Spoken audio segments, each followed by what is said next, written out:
All right. Frog throat. Hate it. It's always in the morning.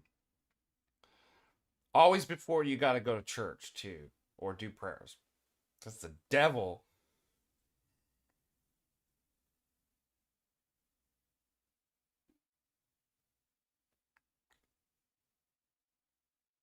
It's always whatever. If there's going to be a specific topic on something, I'll make a stream. Um, Title on a specific topic. It's just always a general AMA. We're gonna talk about frog throats.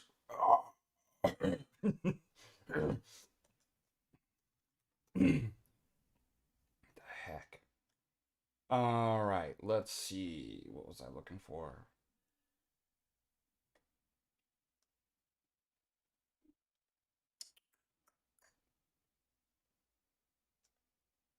Um, where's Ben? Ben, where are you? From Cleve to antiquity.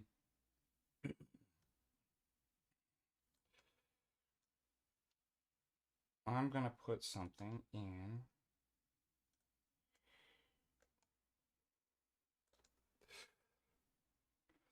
My subdeacon was saying you gotta change that picture. I guess it's old. Like actually, it is kind of old. You gotta see this.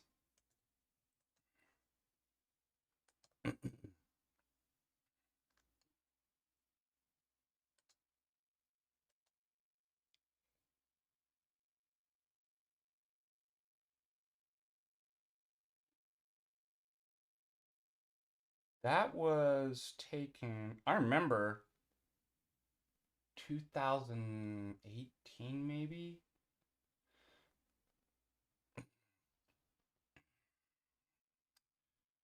We were at the parish in the Romanian parish in Palm Springs, and it was like a fundraiser for the buildings. I can't remember what was going on. Archbishop was there, and they took photos, and they had a professional photographer. I was like, "God, that looks nice," so I used. But now I'm thinking that was 7 years old, and I asked my stepdad, "My, what's the problem?" He's like, "Well, you look all old and wrinkly now." I'm like, "I need you to take it down a level." Hey, Father Deacon, fix your face. But 7 years, I mean, I guess that's right. I said, well, the other thing too is I'm like, I was living in Southern Cal for surfing all the time, so I was tan. He's like, yeah, you're all pasty and wrinkly now and old. Um, I'm like, okay, thank you. He said, it doesn't look. I think it still looks like me. I think it still looks like me. So yeah, we'll be going live. And ask me anything, I guess. Bennett jumped in the morning prayers, so I don't know where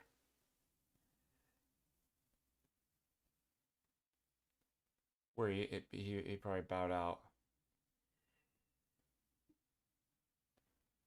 Yeah, my Alex Jones.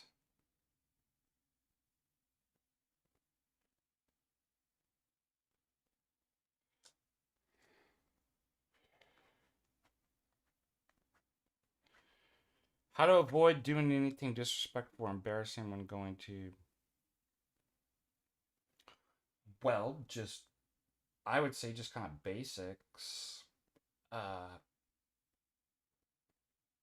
Dress appropriate. I mean, don't come in speedos, or I wouldn't even wear shorts. I mean, that's basically the only. If you're a woman, nothing provocative.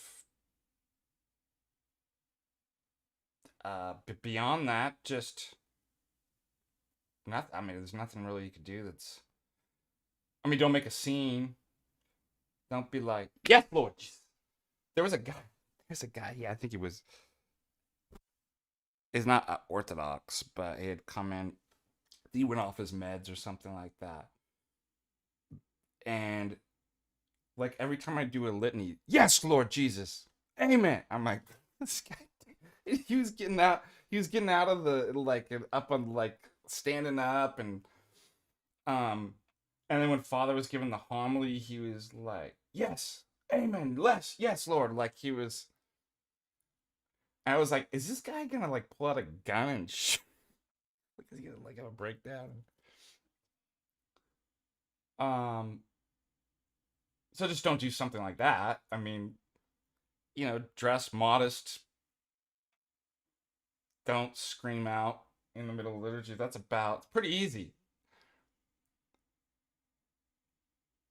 Pretty easy, but that's it.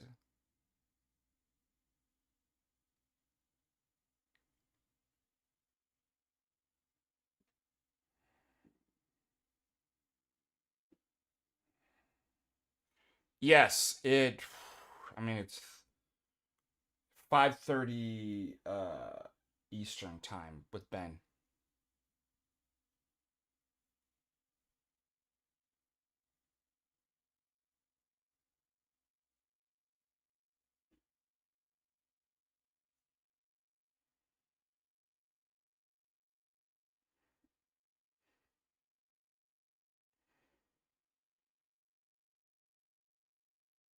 Um.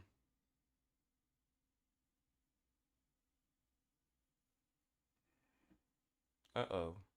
Sergius, you haven't got a canvas email. It was sent to you. Got an issue then.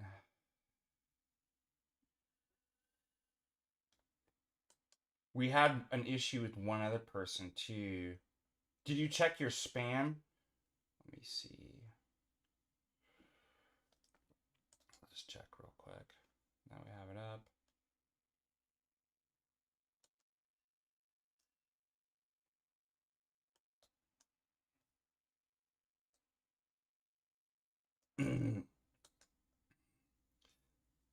Did you let me know what class? Let's see. That's probably why.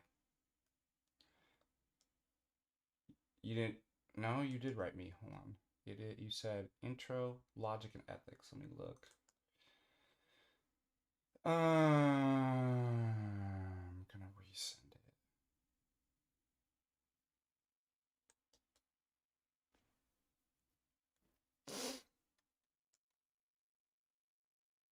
I'm gonna add you in here and.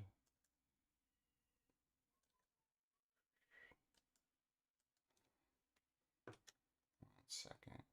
This happens sometimes. They just don't go through.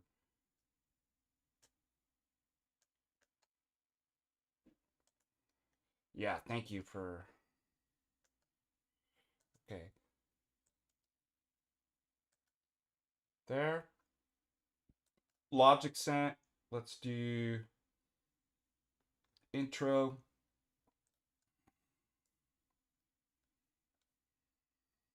Might as well knock it out right now. Intro.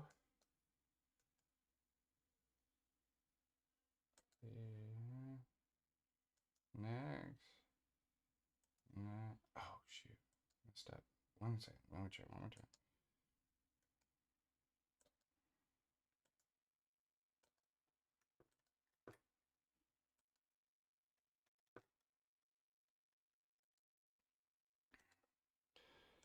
Okay. Intro sent, and the last one class was ethics.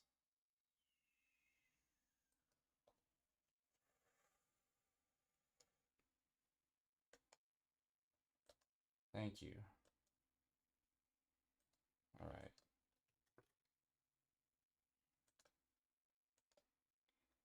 Done.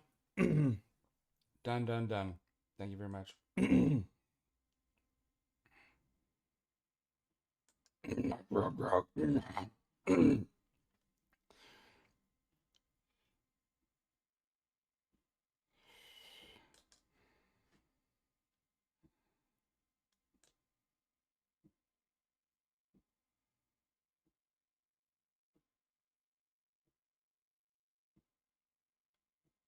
Oh man, I was gonna Sorry, Chase. I was gonna actually throw this on. Oh, here, Chase. Let's go over what's happening. Oh, you're in general. Did you bring somebody in? Is it because of the stuff I said and the philosophy?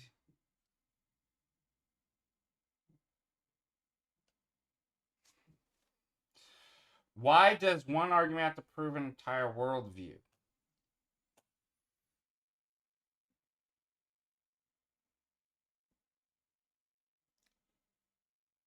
It's a good question.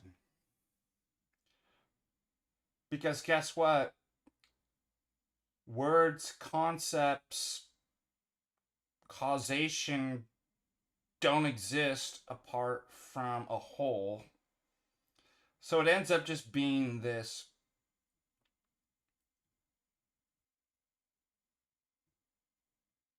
You need a paradigm that structures all those things that you assume, right? So what is the person? Why did basically somebody's question? Why does the argument have to prove an entire paradigm? Because without a paradigm or a whole, none of the things that you're using in an argument, causation, inference, logic, all the metaphysical assumptions, do anything. So it's why it's always, well, just grant me all my assumptions. And so I can make an argument. It's like, why would.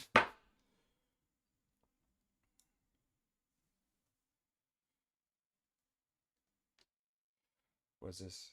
I know that many of the classical arguments attempt to prove are already proven by virtue of having.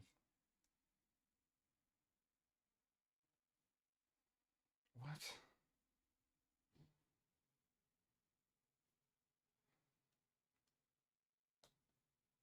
Oh, we should do this. Chase, I'm gonna try this. Watch this. Have to I have to unscrew a bunch of like rack gear from my desk, and it's such a pain. So you're gonna hear me like grunting and stuff. All right. I'm gonna Unscrewing see. all of this stuff and then like undoing Oh, all of the cables and unscrewing a bunch of my rack gear is just it's always such a pain. All right, Can turn this you. off. Hey, Chase. And real Should. quick, there's a guy named Keenan in here. He's not to be trusted ever. I'm just kidding. He's a good Hey, dude. Chase. Can you But hear yeah, me? so the logi are yeah, they're the uncreated ideas for things, for energies, for activities. So for example, when God created Adam and Eve, right? Can you guys hear that? I'm just. I'm just experimenting. Oh. Okay. That's because my output. Let's try it again. I'm gonna try to narrow it in. Thinking the way we do we use analogies to say, the mind of God, right? God, like God's thoughts, quote unquote. These are all analogies. So all the ideas that God has for things are uncreated. Those are the logi. So we believe there is a logi, right, for logic, and that um, there is this universal that um, is particularized at the same time in our world. How's that? Did it sound better?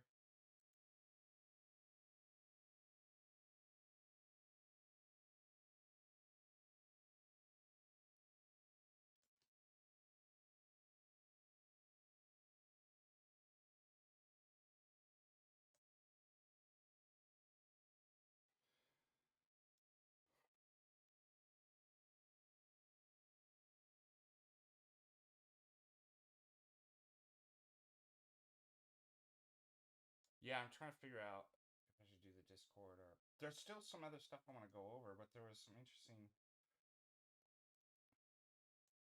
philosophy questions that I wanted to. Other attributes that are different between a wolf and a chihuahua are secondary and like accidents, which means, like it doesn't change what the thing is. Like me and you are both human. I have very dark, dirty blonde hair and blue eyes. Let's say you don't. Well, we're both still human, right? That's a Yeah. quote unquote accident or secondary, attribute. With like chihuahuas and wolves, right? We don't need to know exactly how many, ontologies of stuff there are. We don't know that. So does that answer your question of that, logic itself does exist, has an existence. And there's different senses in which how we use it. And there was always an uncreated idea for it. And we're created to participate with it, whether we deny God or not. Hey, can you hear me? I I, I understood. Yeah. All right, I got to ban Father Ananias 1 second. Yeah, right. Good. Go ahead. Can I ask a follow-up question? Hey, I'm Yeah, of gonna course. run this through the YouTube. Is that all right? Yeah. So does that mean no? I can't say those words that we say in private, Father Ananias. Yeah, that's right. All right. Let's see. Go ahead. Nestorian. Sorry. So, somebody that would say that logic has like a material existence would be wrong, right? Correct. Yeah, and you can oftentimes with this stuff, when someone makes a claim like that, again, like Father Ananias and I have been stressing to people, not, and this isn't about you in particular. I'm not saying you're doing this, but people often look for like meme-sized answers to questions. And Yeah. when it comes to someone saying, making any claim of all things are material, right? Or all things are one, or whatever it I is, got it fixed a now. good a good methodology is to step back and look at the repercussions of if that was the case, right? So if someone says logic is material and our thoughts are material, well, how then can you say I'm incorrect when my thoughts are material and the logic I'm using is material? How could you say I'm incorrect about orthodoxy, and orthodoxy is saying you're incorrect, right? So it's going to end up in a performative contradiction. Yeah, that would mean that matter contradicts itself, right? Correct. And it actually will matter if so here's another way to think about it. Um all states of affairs are matter, right? That's like could be premise one. And this is just loose. I would hone this more if I was like already trying to debate this, but all states of affairs are matter. Thoughts are a state of affair. All thoughts are, all thoughts are just states of affairs of matter. Matter is not going to is not either true or false. It just is, right? Well, then all our thoughts just are, and you can't say someone's incorrect. And that would the how it results in the conclusion is that all thoughts are just matter in different states of affairs, and you can't say they're correct or incorrect. Does I that see. make sense? Yeah. That answers my question. Thank you.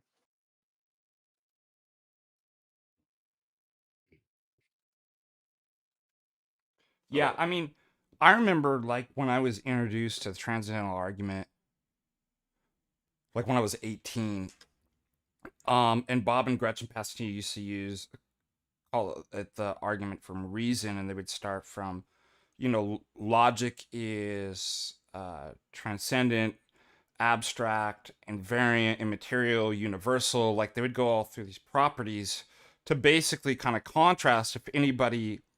I mean, what a silly idea to say that logic's material because matter's always in a state of change. Like you can change, you can manipulate matter. So it's kind of like furthering on what you were saying, Chase, that then I just change my logic. My logic says that your logic's like that's why it needs to be invariant and abstract and universal. Otherwise, it doesn't mean anything. Does that make sense? Yeah, it definitely does. Also, it doesn't. Logic's truth directed. Um, I mean, what does it even? What does it even mean? If the world's just all material, what does it even mean that things are true? Like, I definitely understand. Can I ask a different question about tag? Mm-hmm. Go ahead. Yeah, go ahead. How does how do you essentially go to the Trinity What do you mean go to the Trinity with when the tag? entire argument is from and for the Orthodox Or is worldview? there like Because it's not an So, argument where you build up I'm trying to pieces of like, how do I get to the Trinity? The arguments for divine revelation, that all the terms and everything, including knowledge and every claim, can only be justified in divine revelation. So the way that we get the Trinity is because that's what's divinely revealed who God is. You don't yeah, argue. it starts with the Trinity. Yeah. It's not getting up to. We literally start with that. And that's why Russ Mannion says there is no purely rational argument for theism and Christianity. There's only the Christian theistic account of rationality. So you don't build up and prove through logic the Trinity. Oh, how do I add this and what? What we show is that it's impossible. That autonomous epistemology is impossible. So the only thing grounded is revelation, divine revelation. And guess what God's revealed to be in divine revelation? A Trinity. Yep. Now, there's other arguments I see. in the sense of, showing that a monad is a defeater for knowledge, a dyad's a defeater for knowledge, and anything beyond a Yeah, triad that's is just separate in the superfluous. positive case, though. That starts like we're saying, it starts from revelation of the Orthodox Trinitarian God. So it's, like Father Anais is saying, there's these arguments to refute these other positions, but the positive account from the get go is for and from the Orthodox worldview. The logi, the councils, the the history, the witness of the saints, Yeah. all of it, the incarnation, right? And so it's interesting, and I'm not knocking you or anything like that, but it's interesting that people often ask that, and we kind of always say like, well, have you like? It seems like people miss that we say, hey, there's no theory neutral, and we start from all of our epistemology from Revelation. Yeah, that's a good point. There's no neutral theory. Also, I want to answer the question in the philosophy chat here. A gentleman asks, why does one argument have to prove an entire worldview? We may be fortunate enough to have that, but it doesn't seem like a refutation. Well, think about what every single argument assumes.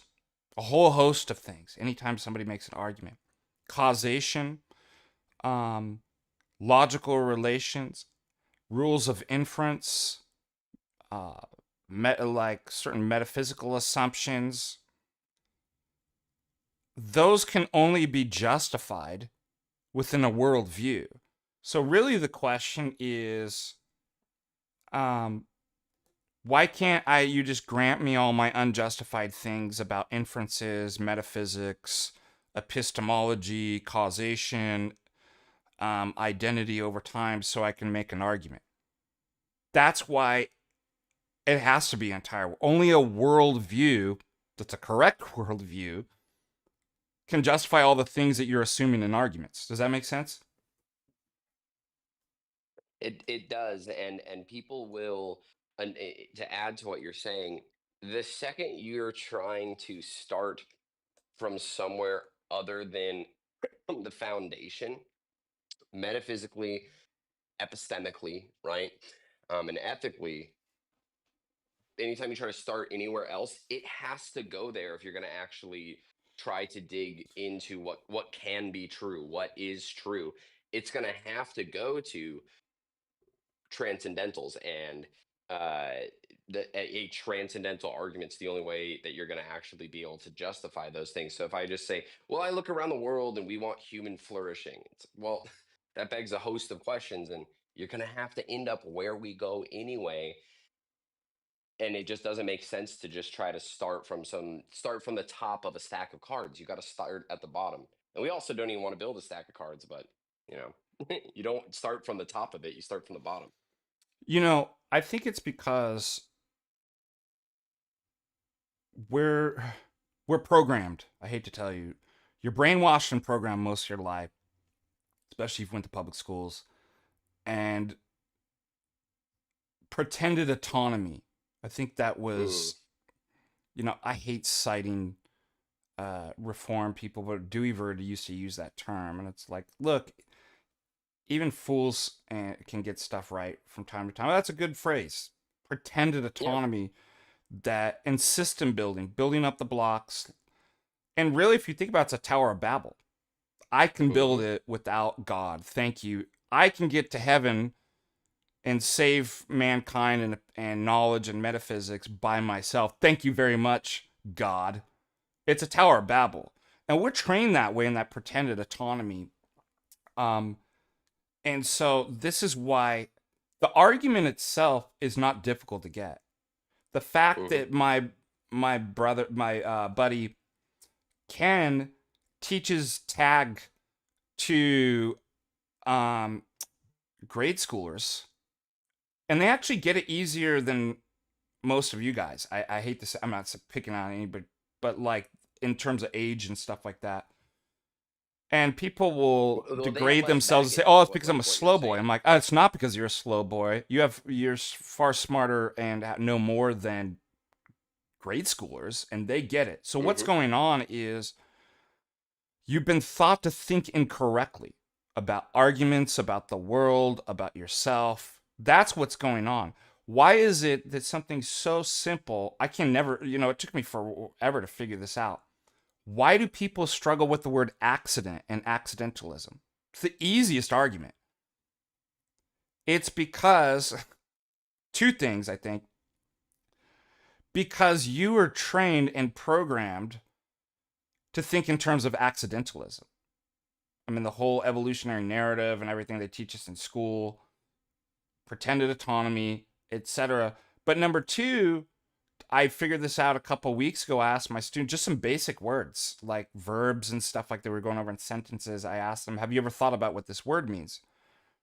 There was only like two people that ever said they've ever even thought about the basic kind of words we use every day, what they mean.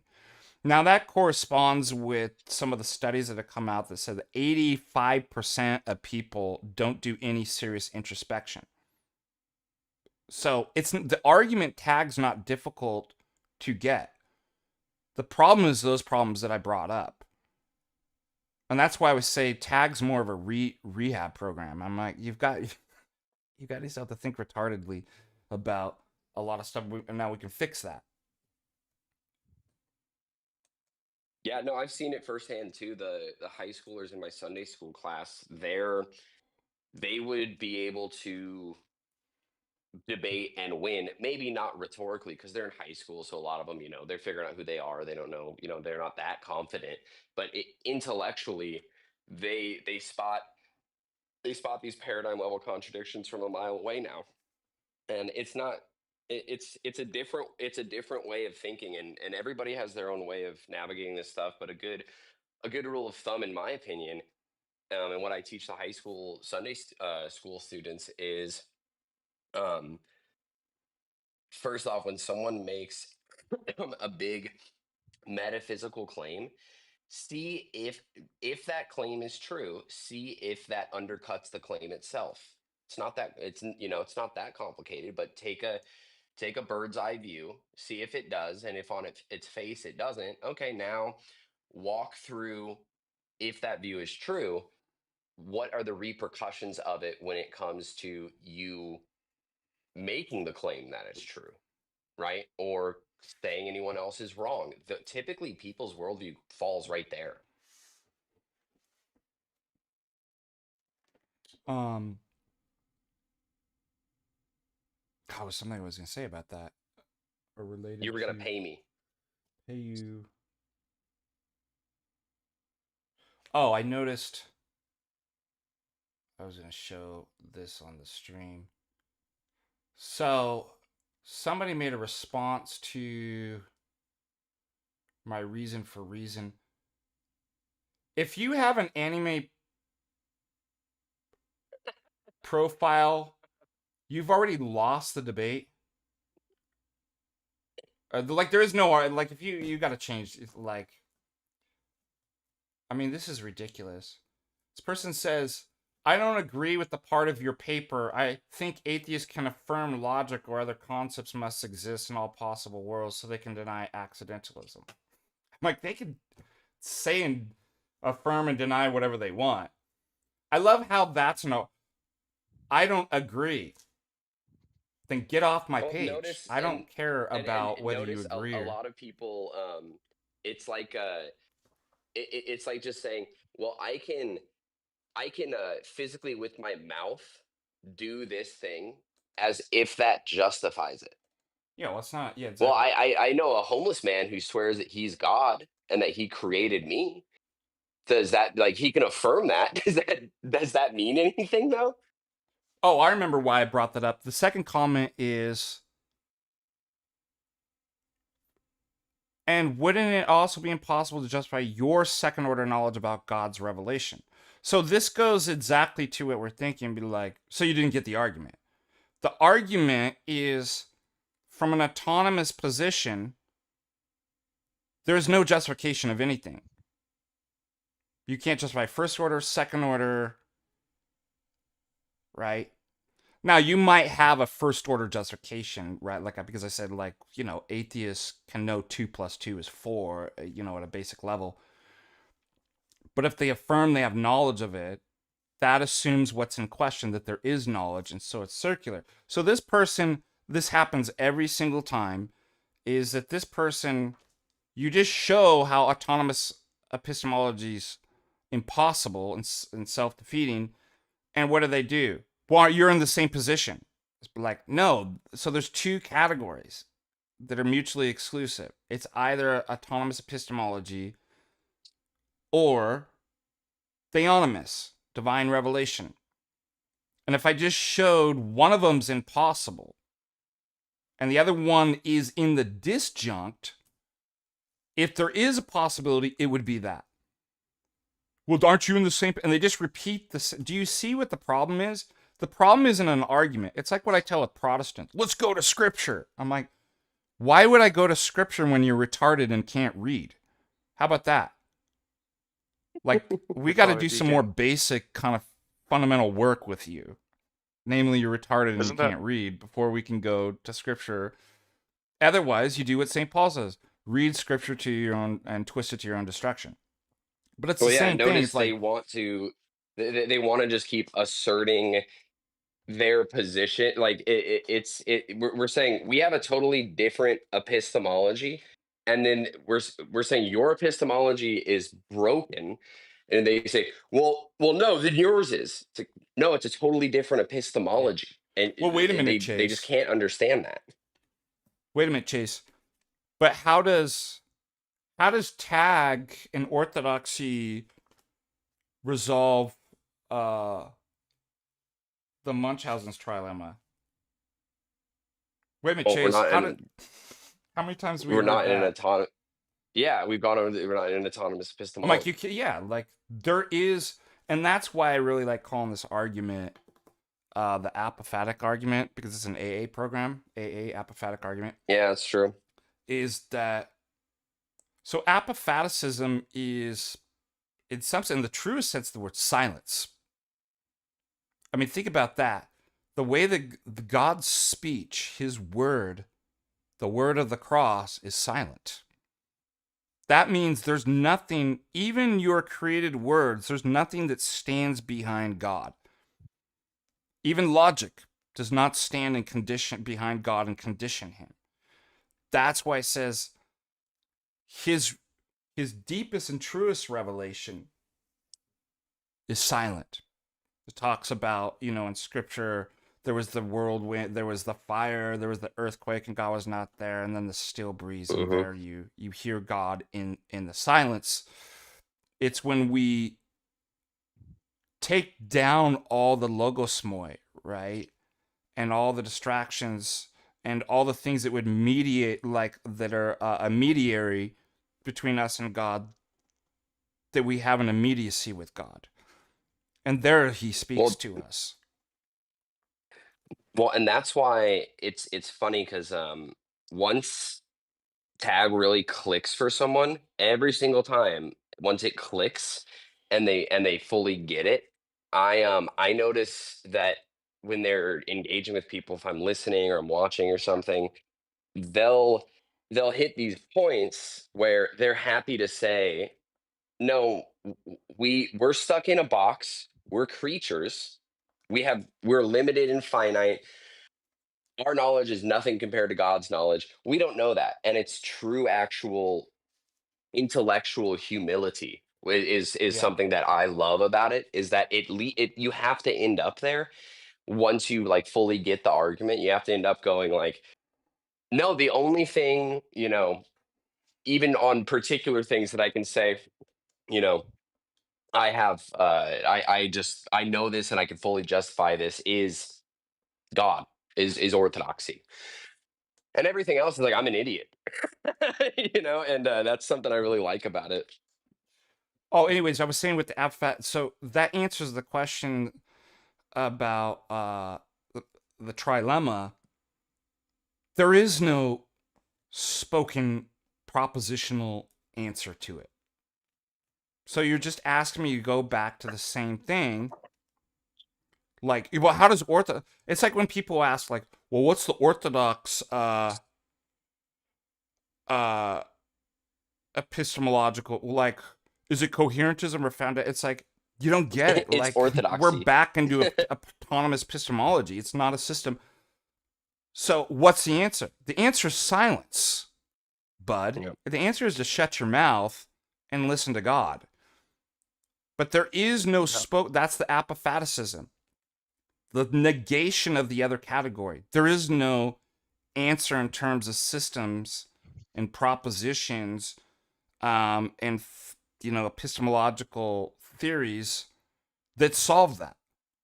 Therefore, either it's global skepticism, radical skepticism, and there is no answer, or if there is, it's in a radically different category. We call that theonomous epistemology.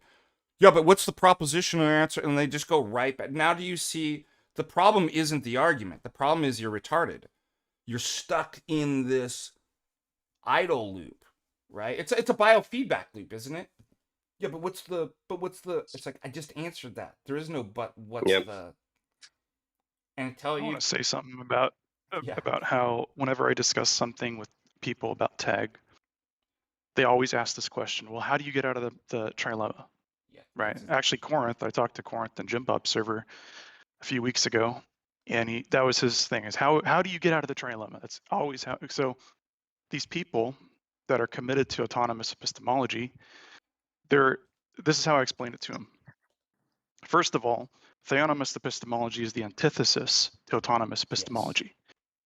Right? So we're not in that trilemma because we're not committed to a dyad. Autonomous people are committed to a dyad between their mind and the world. And it can't be God's mind involved in this, because that would defeat the whole definition of autonomy.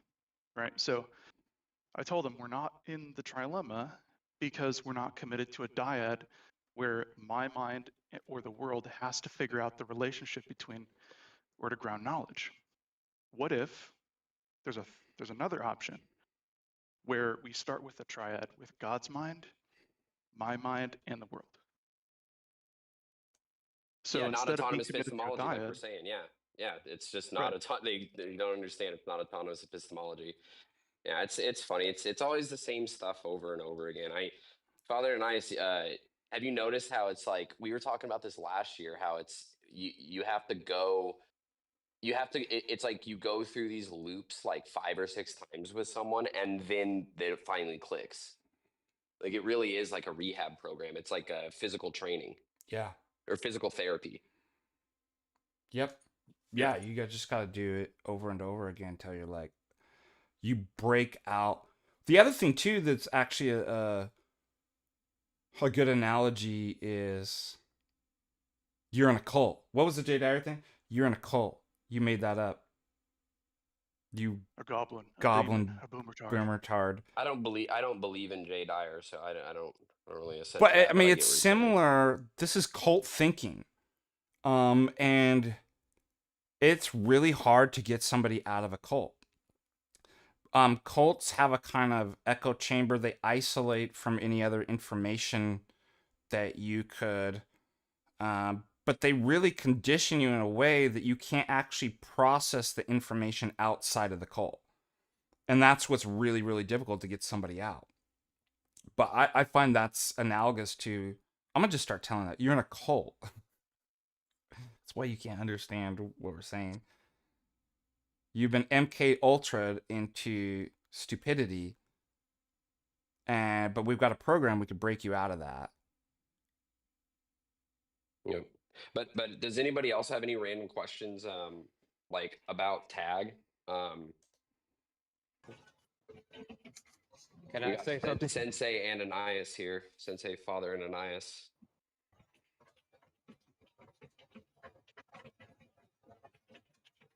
Anybody?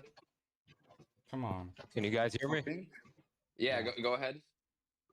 Like, what would be, in your opinion, the best formulation for an average atheist to like explain to him what's meta justification and why it's necessary? Because like most people, they never even like give a thought about justifying their system. They just take it for granted. For example, in like my experience. Well, there's a million ways. What one thing that people do now is they'll try to say they'll use the term you'll go you're just pre-supping, and they'll use it in a way that they think dismisses something, kind of like how people used to use the term conspiracy theorist, right? And so all I say is I just say, well, no, I just believe that you need to justify the things that you use to make your claims and the things that you claim, and your system needs to be able to account for those things. Do you believe that we don't need to justify those things? If they say, correct, we don't need to justify those things, well, now they can't argue. And if they say yes, then now you're getting into what you're just talking about of going, okay, now how do you justify these things in your system, how you know them, all this stuff? I think that's the simplest way, is even just saying, hey, I believe we need to justify the things that we give an account for, the things that we use, and how we know them, and how we use them, and what they are. I believe that. And if someone doesn't, well, then they're going to reduce to relativism instantly. And that's Or just super simple. rhetorically kind of ask them, so let me get this straight. You're asking me to grant, I just brought this up, 10 minutes ago, but I'll kind of restate it in a nice kind of polemic and rhetorical question. So let me get this straight. You want me to grant you all these things in your argument, causation, whatever your metaphysical assumptions, inference, things about logic, without justifying those anyways, so that you can attempt to argue against my position? I just want to get that straight. Do you see when you do that, you expose how silly it is? You say, no, I need to justify. Then I'm like, well, then that's why that's a meta epistemic justification there. Like, so we're on the same page. If they say, no, I grant it to me, then be like, well, do I look like an idiot? Like, good thing you pointed out that we are on the same page. Because like in my experience, the atheists, they have like this complex to like think that they are so rational, like in contrast to you as a theist. But what they don't understand is like they have this wall of presuppositions that they absolutely like don't even recognize they have. You know what I mean? Like they think they are rational, but like they can't even define the term rational. What is evidence? What's not evidence? You know, like well, and that goes back to my point that I was saying. If they are mocking you for terms, they can't even define themselves. And that goes back to the kind of my point that I made too, kind of a general problem for all of us, especially in the age that we live in. Philosophy, in the true sense, is introspective and reflective and reflexive. As Bonjour says, you start thinking about, and Bonjour is notorious for doing this when we're going through the Epistemology. he says, we think we're justified, and I mean it's intuitive and common sense that, but is that a good reason? Why? Yeah. What is the argument? Like, he does that because that's introspection and being reflexive. Is nobody's thought about this stuff. People know how to use words, and they just assume a bunch of stuff. But most people are not philosophical or introspective in any sense. That's why, going to your point, they haven't even thought about what these words mean. I ask my students some basic like verbs and like words and just a basic sentence. They said they never even thought about what that means. And I'm like, that is a general problem in our culture. That's why if you ask somebody, what is rational? They say, logic just is. What is logic is just what? What is like, what do you even think logic is?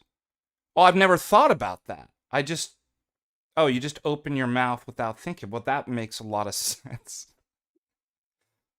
Well, that's Logical, I think this is where, and I'm not saying, oh, all memes are evil or something, but a bad thing that's happened with the shortening of our attention spans with things like TikTok and memes. And again, I love memes, and they can be used for really good information spreading and rhetoric spreading. Like Jim Bob's memes are awesome, and they have actually convinced people of different positions. But it's made our attention span so short that people don't they're intellectually lazy, and they want a bite-sized phrase to just regurgitate. And that's why Father Ananias and I, over the last year and a half on the Discord, have just been like, well think about it. And just try to And if you can't, use the I use this mhm. now too. If you can't think about it, that's okay. Thinking's not for everybody. You can leave that to me. I'm a professional thinker. There's plenty of I'll room think for for you. slow boys, and salvation is not dependent upon thinking. And maybe you're not good at that. That's okay. We're not gonna judge you on that. So I often use that if somebody, and they're just like memes too. Like Chase was saying, the Jim Bob's good at memes. I'd love to do a whole stream on the logic of memes, because in logic there's something called an end theme, which it's not fallacious in any sense. It's an argument in which you don't state the implicit premises. They're packed in there, they're assumed, but you don't have to necessarily state them. It's kind of a condensed version. I was thinking, oh, memes are kind of like that. A good meme, right, is Mhm. what? It condenses something in kind of an image, and in which there's kind of implicit premises that could be drawn out from that. And then there's memes that are no good. And so I'm like, well, there is kind of a strange logic of memes itself. But, polemics is like that too. And that's the hardest thing. I think it's a kind of art and perhaps a gift. It's a gift. Some people have it, some people don't. It's a talent, but when you have it, you have to work on kind of developing it. Is a good polemic and rhetoric condenses like in a Yeah. phrase like that. Maybe Well, thinking and isn't for you, and that's a okay. great example of this is someone like Andrew Wilson. His rhetoric and his polemics, for the average person, the way he condenses these things down, these like political and cultural debates, are so effective. And sure, you can learn his polemics, but to just do it off the fly, it's like, no, he has a natural talent for that. And just kind of back to what you were saying before, Father Ananias. Father Ananias was being, like kind of like tongue in cheek of like, hey, like thinking's not for everyone. Uh, well, maybe that's, yeah, it's funny, it's good rhetoric, but um, being a nerd about the transcendental argument and arguing to prove our position true is not for everyone. The people that do it are no better or more valuable of a person than the people that don't. There's many members in the body of Christ. If everyone's a mouth, who's going to do the hearing, right? So, that's something that we've seen pop up time and time again is like, you don't need to be able to argue these things. You don't. I'm That's gonna give a fine. shout out real quick to, because we're streaming this live on NBC right now. Don Lemon, you get the shout out. Let's go. Planet Tabor, not Tabor. Tabor. Am I blind? I can't even. $5. Good morning, Dale to 7. $20. Thank you, Father. Thank you, guys. And etymology is not the study of bugs. I'm gonna end every debate like just totally in every class with that, just not even like connected anything. And etymology is not the study of bugs. Oh, I think one thing I learned from Jay is that tampons do not exist, and I think that's that's a good one to end the debate on. Did you see that Father and I when he debated that sued erudite? No, I don't know, or maybe I did. She was like, "Do you not believe in tampons?" And Jay goes, "No, tampons do not exist." And she That's thought he great. was being serious. That's funny. All right, so that person bringing up that argument, for those of you on the YouTube, how do you know when you win an argument when your opponent has an anime PFP? Okay. Number 2, one video. Joined February 23rd, 2005.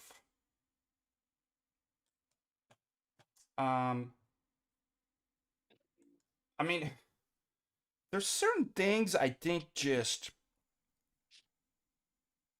that you can do to make your argument look stronger. We were talking about this yesterday in class.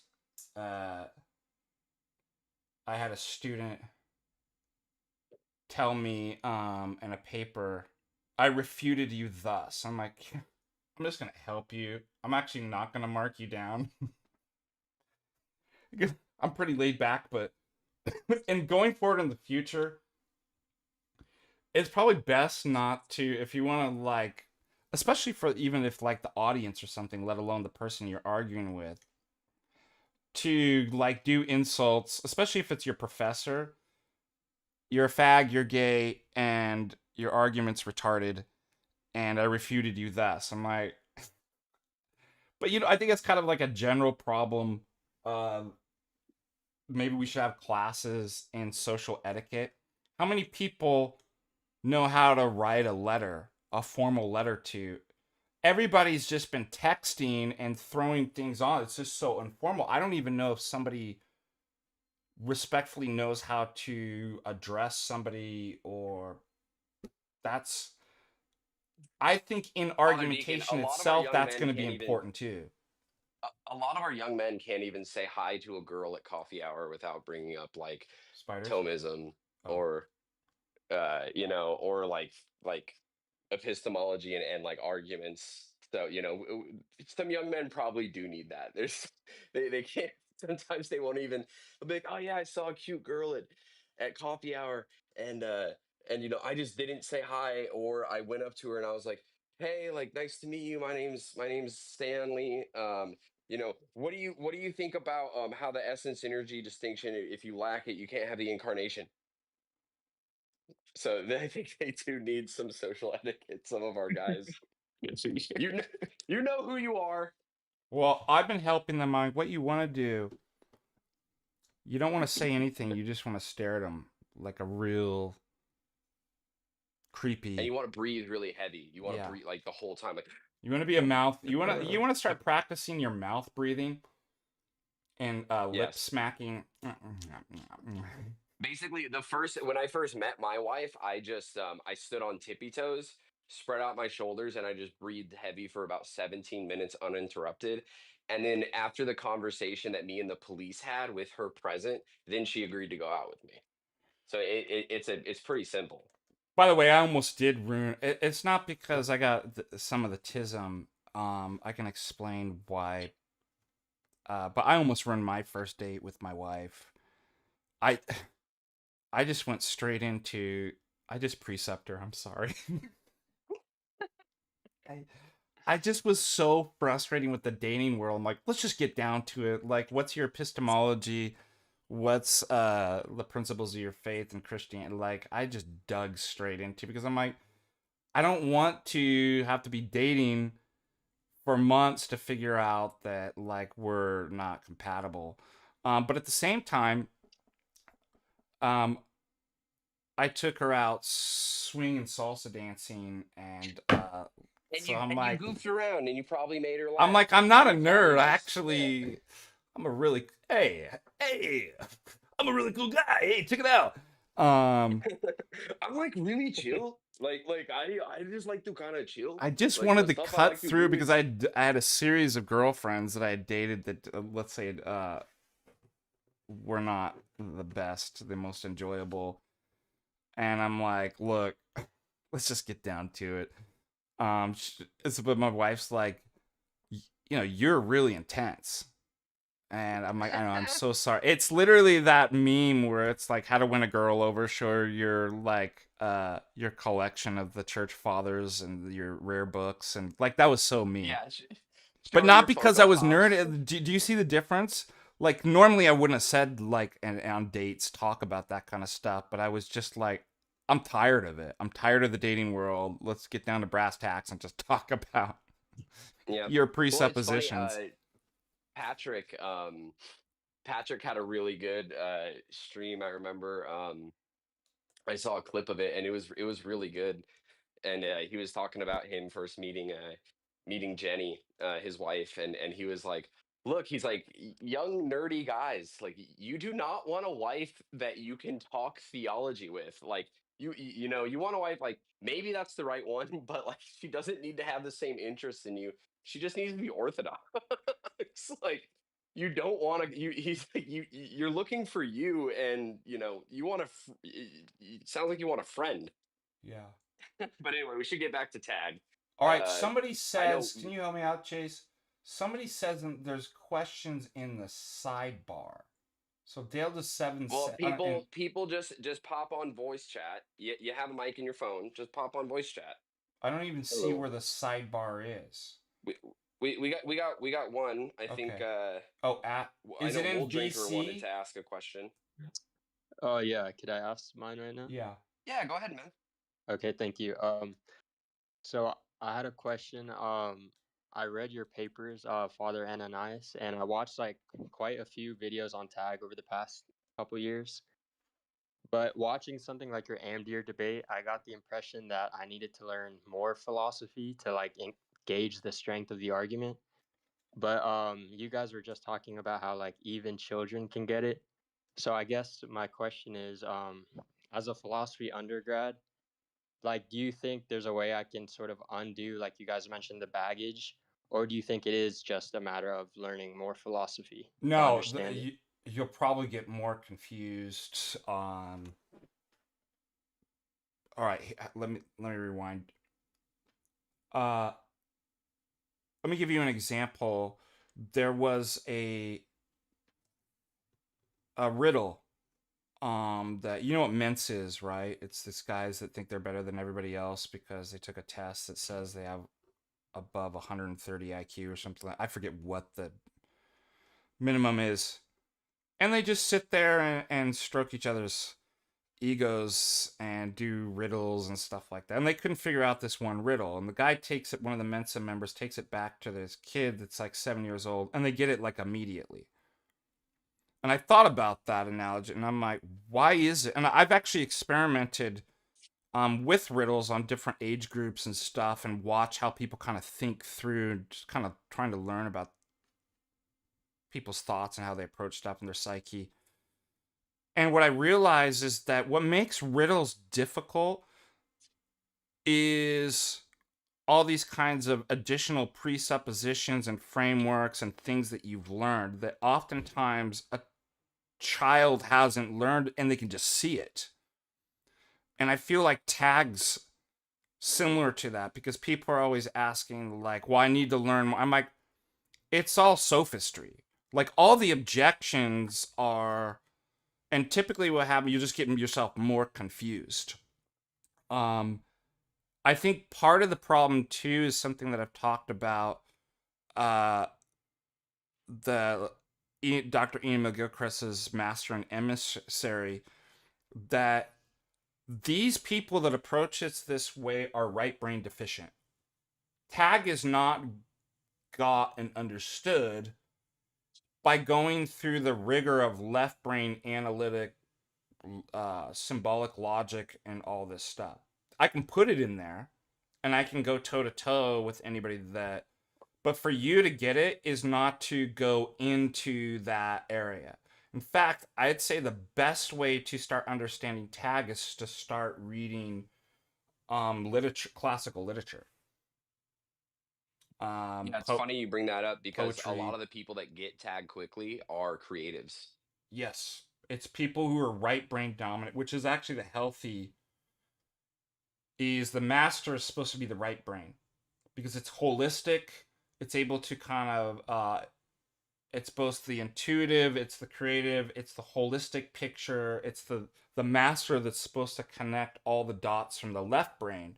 So if you're deficient in that and you're in left brain just going through piecemeal, which is exactly what all the objections are. Like, well, how does that get over the trilemma dilemma, or the trilemma, Munchausen's trilemma, or you know, the Chisholm's problem of like, what did I say in the paper?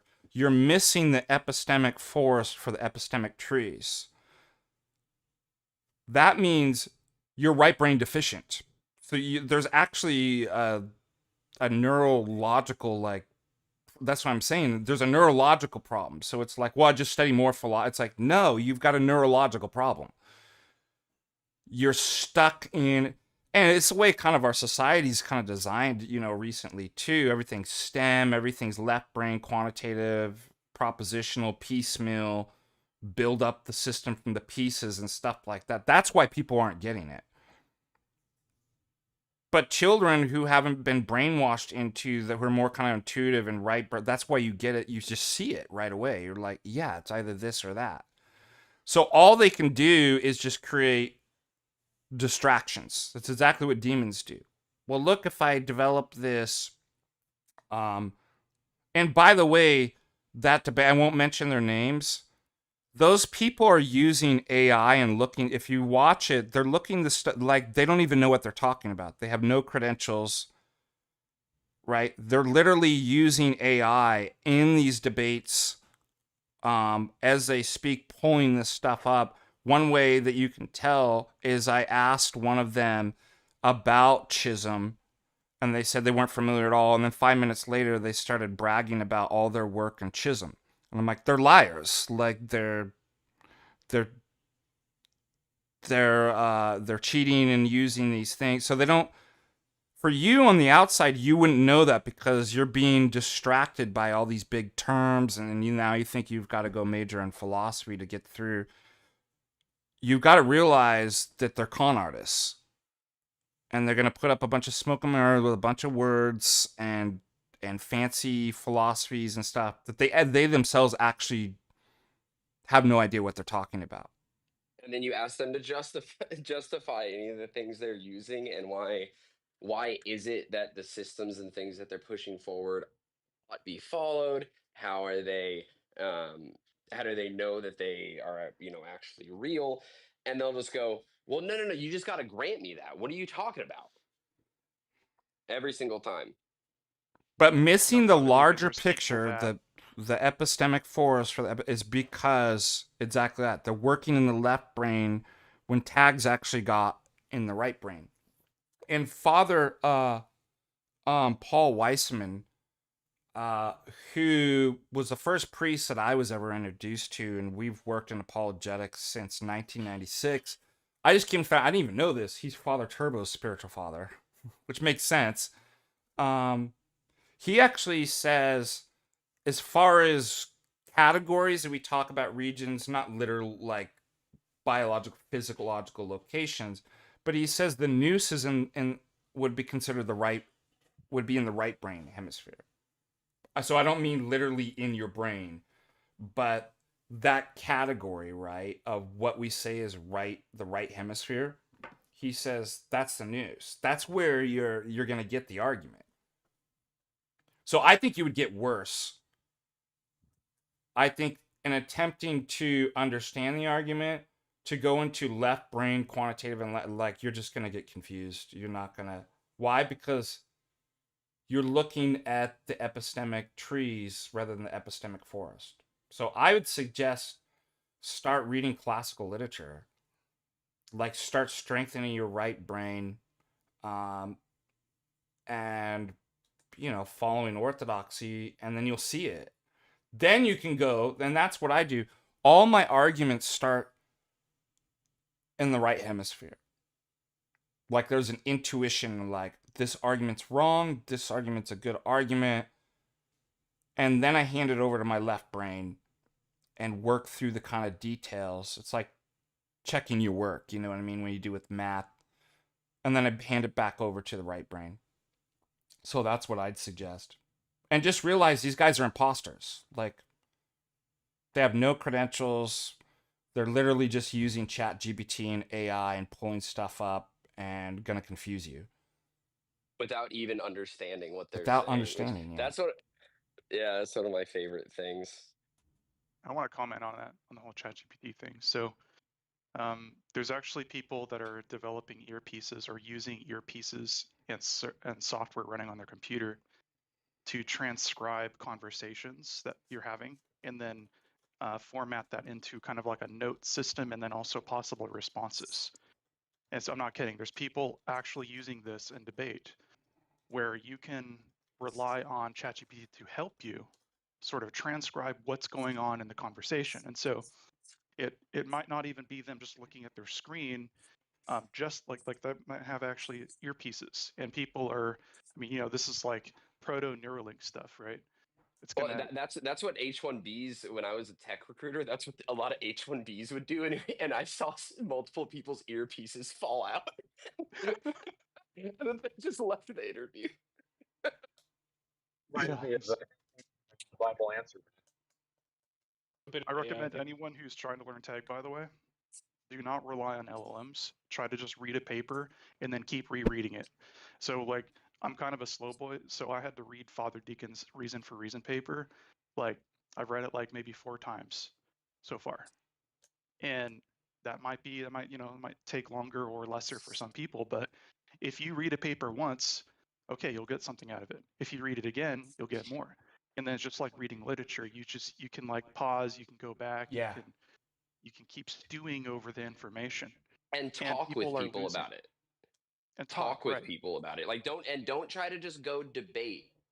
Like, don't do that. You're not just, don't try to go debate. Please, people who aren't Orthodox, or if you're an Fire or Catechumen, don't try to freaking debate tag. It should take years before you even think about doing that, and then you should have a episcopal blessing. But talk with people about the ideas. This server's here for a reason.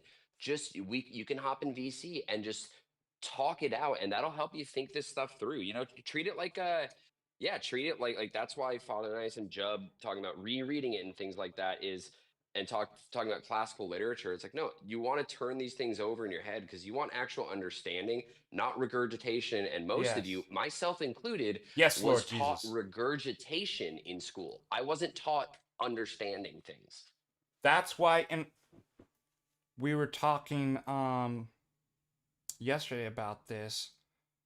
No offense to anybody, but everybody's like, what's the Orthodox answer to this? What's the Orthodox what Orthodox epistemology does? They just want to you just want to regurgitate. They want as fast as possible. And even those who read, they'll be like, is there an Orthodox book that on the soul and body that lays everything, or on metaphysics? And so it's like, no, there is no book. And maybe better that there's nobody's written a book where they've condensed. You know why? You got to read them all. There's no easy way to get the Orthodox position on. And isn't that funny? I was just talking about this in catechesis. That's the temptation of the devil. Oh, you want to become like God? Well, do you want to do it God's way through really hard work and acquiring all the virtues? Or do you want virtue in a pill? Why don't you just eat this? Which way, man? Which one do you take, right? Oh, you can become Yeah. like God really easy. What if I told you you could make $20,000 from the convenience of your home for just 2 hours a day? Do you see what I mean? We always fall for that same trick. Realize that's what all of you guys are asking with tag or any of these orthodox. What's the easy way to get out? It's like, can I just get a Well, and have you soundbite or a noticed that? book that it's like, no, you can't. You actually have to do the hard work, think about it, and put it all together yourself. Yeah, and have you noticed that a lot of these questions, if they just went through catechism at their parish, again, we're happy to answer questions here on the Discord. The whole point, though, is to get you into a parish and, get you participating in the sacraments, get you received, obviously, volunteer at your parish as much as you can. They'll look out for you. That's your parish family and your community. But a lot of these questions are actually answered by just basic catechism. Have you noticed that? It's kind of funny. It's like, yeah, well, absolutely. if you just go through catechism, yeah, you'll know this. I'm trying to get this. Father Deacon, you mentioned what? Do you know that riddle off the top of your head from earlier? You mentioned that the smart boys couldn't get, but some just Yeah, 7-year-olds. I do know it. I give it to my students. But I have to draw it out.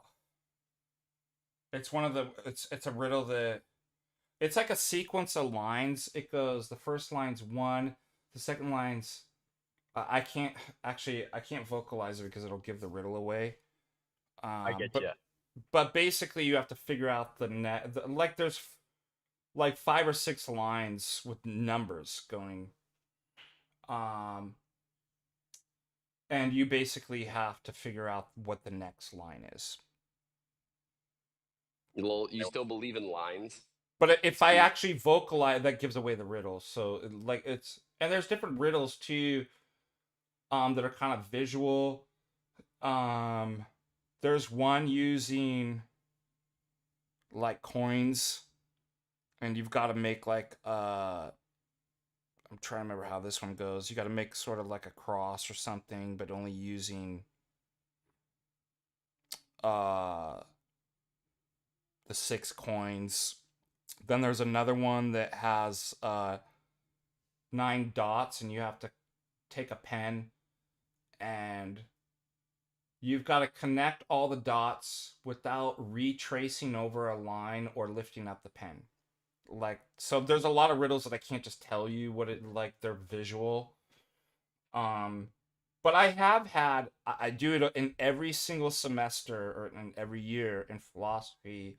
I have had some students get it, a handful, and it's really kind of cool. But the reason why people can't get it is because they're thinking too complicated. They're thinking in terms of like generating formulas and mathematics and which is exactly what happened with me. Like I struggled with it because I was thinking I'm like trying to find the formula that would generate next, and it's like that's not even close. You're like totally off. It's so basic that it becomes difficult. And I saw that as kind of an analogy for tag, is that I'm like, it's so basic and so clear. But like, you know what? I think like out of all the Western philosophers, I think that Blaise Pascal might be the closest in thinking and mindset to orthodoxy. And he said in the Penses, if it wasn't for all these distractions, nothing would be more clear and evident as God's existence. And I'm like, amen, dude. Is that not the most orthodox thing you've ever heard? This would be the clearest argument if it wasn't for all the crap that you put in your mind. So when we ask like, oh, should I go put more crap in my mind so that I could better learn the argument? I'm like, no, that's actually the problem. You gotta. That's why I call it the apophatic argument. Apophaticism is the noetic prayer. Yep. It's cleaning your nous, emptying your mind of all the logosmoi, and then you're like, oh my gosh, there he is. It's clear as day. Does that make sense? Yep.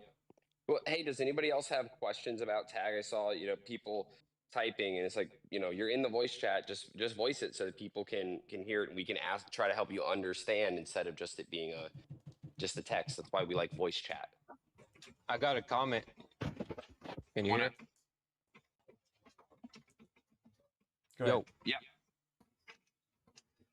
Yeah, I wanted to say, I think a big piece of the puzzle, for me at least, is knowing that you can't not have assumptions as a human. That's Gödel's incompleteness theorem, right?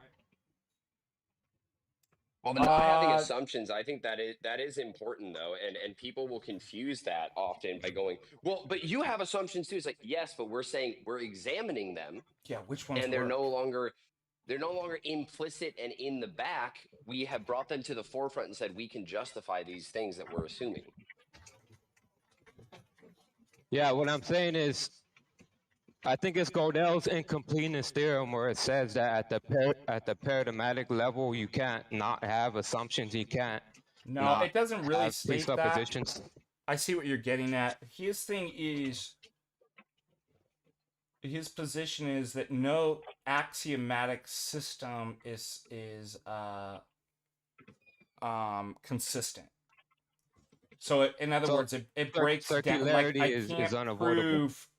It's related to what you said, but that's not exactly what Gödel's saying. Like, you could draw an inference from the incompleteness theorem, but what it shows, and part of this was in response to Bertrand Russell and Mathematical Principia, and the attempt to have a mathematical axiomatic system that basically can be consistent and prove itself. And he was able to basically show through logic that, like, every axiomatic system, which mathematics is, breaks down as inconsistent at some point. Now, the inference, you are correct. What that shows then is, therefore, the system can't prove the system itself. It breaks down, and you'd have to go further. But that's not explicitly drawn out by Gödel. That's just an inference you could make from his incompleteness theorem. If that helps. Okay, so what I'm trying to say is, like, as a finite human, you can't get outside of the outside of your mind. So to have justification, it would need to be outside of yourself. Yeah, that's kind of what I argue in the paper, is that if I'm locked in my mind. Hey, John, can you mute when you're not talking? It's just got some back. Thank you. It's sort of like what Quine says: there is no cosmic epistemic exile from, like, a God's eye point of view. Like, you're locked into the system and you can't actually see. Bonjour even says this, talking about the truth condition, is you can't get out of, right, the system to actually say and verify the truth condition. You're locked in your mind, and you're inevitably viciously circular when you're locked in. I have to assume exactly what's in question, both in terms of faculties, because somebody's like, that's just circularity. It's like, well, yeah, but it's still connected to the logic of it too. I don't know if that works. I can't get outside of my mind. And so it's just a vicious kind of locked in biofeedback loop and circularity, where it's just like, and that's, if you can see the breakdown of that, and that's kind of what I show with the skeptical challenges, is that when you're if there's nobody is just go read St. Justin Popovich on St. Isaac, the Syrian's theory of knowledge, where he says, man can't, there's a great chasm, man on one side and truth on the other, and man can't get to the other side. So what happens? Truth, which is not a proposition, but a person, Jesus Christ, comes over. He bridges the chasm. That's the only way out. Either you're locked in to your own mind, in which case you see there's clues of it breaking down, whether it's Gödel's incompleteness theorem, whether it's the problem of criterion, whether it's my argument from the dialectical tension of second and first order, whether it's Munchausen's trilemma. All of those are clues that the system is self-referencing and a biofeedback loop. It can't do anything. It can't make any justifications, and it's broken. Okay, maybe what I meant to say is when you say reality is theory laden, right? That's instead of Gödel's. I think that that's really helpful because you can't interpret reality without. No. I mean, you can't. Well, that's true. Reality too. has to be interpreted, right? You can't get. It's not just like the words say what they mean and mean what they say, or the thing is the way it is because you can see it. Just that's the way. Well, and also I was gonna say, I think it's easy to see that saying you don't need to justify what you say or what you do, your actions or your words is easy to see that it is dumb because you need to justify everything you say and do because then everything is not true and also not true.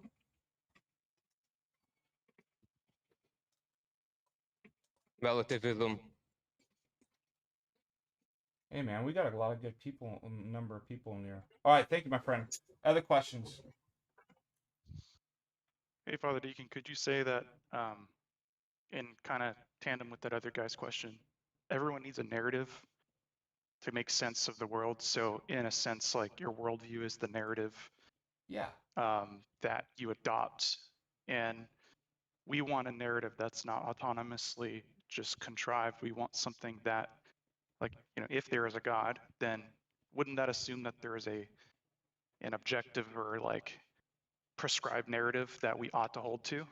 And these aren't where autonomous is like, oh, well, everyone can construct their own narrative and every narrative's really equal at the end. I'd be careful with that frame. Like, yeah, I think you could say yeah, but then if someone hears a narrative, they may equate that to a fiction. You know what I mean? Yeah. And That's then they're the like, oh, so language you're just that- saying that this is all just a fiction too. It's like, no, that's not where. But I get, I can agree with what you're saying. I just be careful with that I with the think wrong people. Jeb's bring that up because that's the language Russ Manning used, the narrative. And what's interesting, I think people also get like this wrong. They think when you're saying that stuff that we want, that's specifically something unique to Orthodox. And what we're trying to show is, just like St. Justin Popovich, God leaves clues, right? Everywhere. And so these are not things like, well, you just got to assume all our axioms and stuff, and they're different from yours. The point is, you would ask somebody, there is no brute facts. And for those of you who've signed up for the philosophy of science, this is going to be great, because chapter 1 is science is knowledge derived from what? Facts of experience. And it takes the kind of naive version of, well, yeah, science is about facts and and he goes into like, what does that mean? There are no actual just facts that are out there, and you'll actually see as we exactly talked about, that these things are within a narrative, right? There's a story that makes sense, everything's theory contaminated, etc.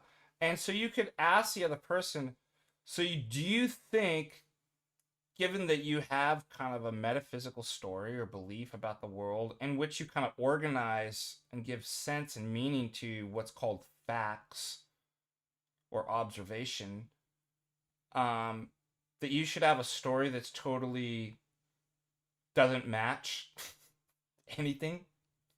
I came up with a story that explains that it's just the opposite of what I'm actually looking at, or that's schizophrenic, or so they're not just our rules, arbitrary. Like, it's like, don't you too believe that? You believe this too, that the account or the story about how all these things work fit the observations of what you're looking at, have explanatory power, justificatory power, to do all these things. Don't you want that? I think, Jab, that's what you're saying. And be like, the problem is your religion, your philosophy, your paradigm can't do it. That's the bad news. Right. Good news is there is one that does. And Jay also uses this. I've heard him when someone's like, "Well, what if I come up with a story?" Kind of like what Chase was hinting at is, what if I come up with a fiction or a story, like an evolutionary story or whatever? Well, we're interested in a story. An objective, a real story that's rooted in history, not some gooner in his basement that just used ChatGPT to come up with a system in 2025. Right? So that's like this. That's one of the things. And we're back to square one again. What was the disjunct? It's either making up stories or it's the story that's revealed. So, what if I just take and make up a story, but like, so you weren't listening to me? Let's repeat it again. Either you're making, and that's really the problem. They just can't get out of that biofeedback loop. They're still something like, I just showed you that's the problem, and you're like, but what if I took that problem and made it into another problem? I mean, yeah, and maybe a good, if you wanted to use the because I'm not averse at all to using the terms like story or narrative or something like this, but just rhetorically to show the difference, I would maybe say like, look, you're telling us this story, right? We're interested in an account and a justification. Yeah. Which is not just a story. Exactly. It's not. Yeah. Somebody has a good question. Thomist Metaphysic says, what is meant by classical literature? When does it stop? Aeneid? Yeah, just go look up the great books. Right? Even some of the great American authors like Fitzgerald, like Fitzgerald's a great writer. Like I know a lot of people read Great Gatsby. Read This Side of Paradise. Yeah. That's a great book. And I know people meme on Catcher in the Rye. Go read the short stories like Franny and Zoe by Salinger. Go read those,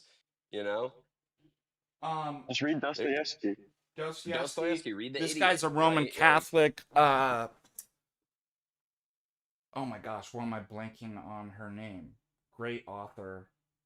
Help me out. I just totally brain farted. Dingus McRumpelskin. Oh my gosh, like recent. Flannery O'Connor. Thank you, Flannery O'Connor. I have the textbook. All that stuff's really great. All that kind of class.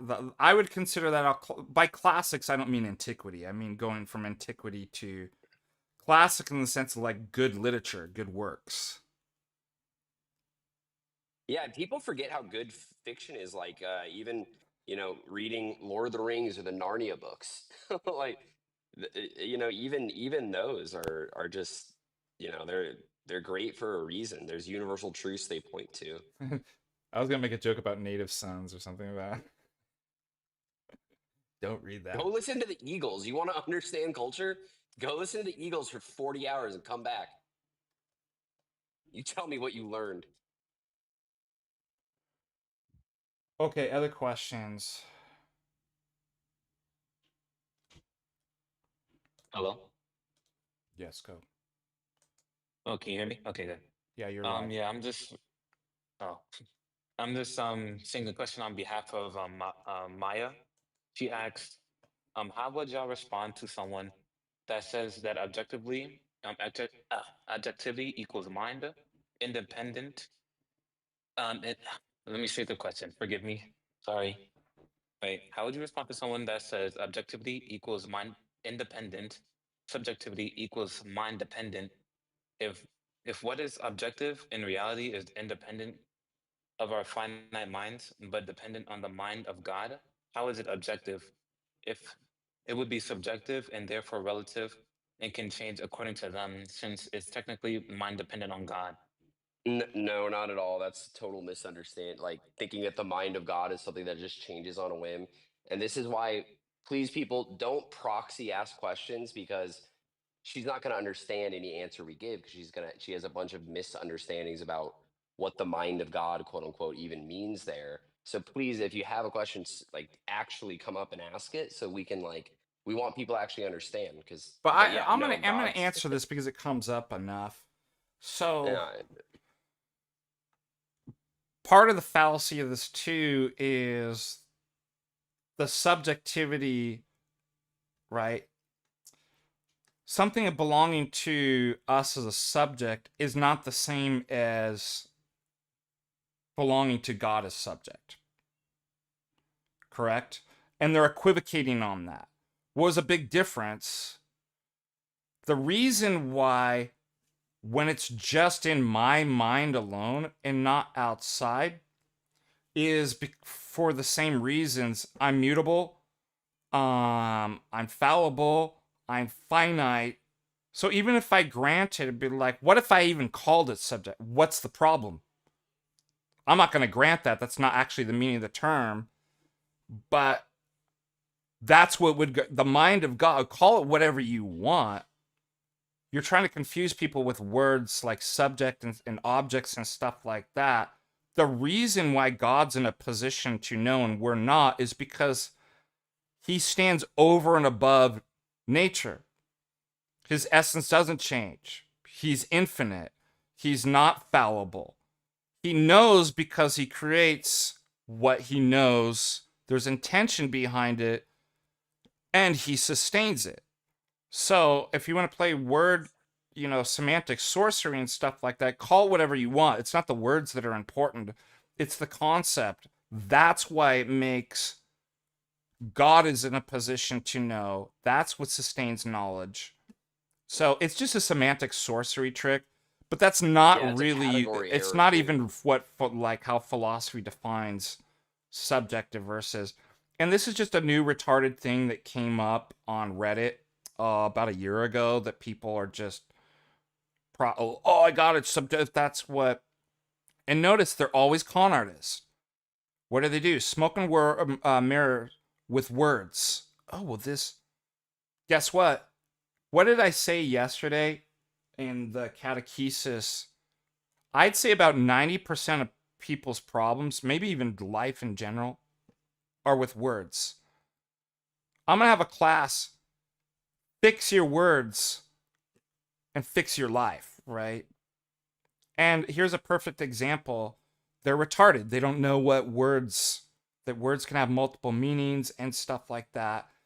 And in fact, I think it's actually kind of sociopathic and Machiavellian. They're not actually, what this whole argument reveals, they're not concerned about the meaning of the words and what's true. They're weaponizing them. The very fact that somebody did that is what?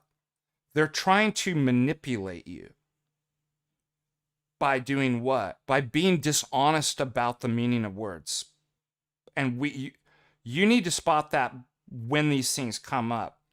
That these people, it's not actually about the argument. They're not good people. Like the problem is, like we always say, a spiritual problem. These people are vicious people. Does that make sense? Yeah, and the category error again, just to reiterate what Father Ananias is saying is even if we say, okay, let's take your the Reddit atheists definition of objective and subjective, and just say, sure, it's subjective, but it's it's unchangeable because it's based in the mind of God. So the very Yeah. critiques Yeah. of a subjectivist position or a relativist position, where everything can just be changed on a whim based on your human created, fickle, fallible, changing mind, doesn't even apply.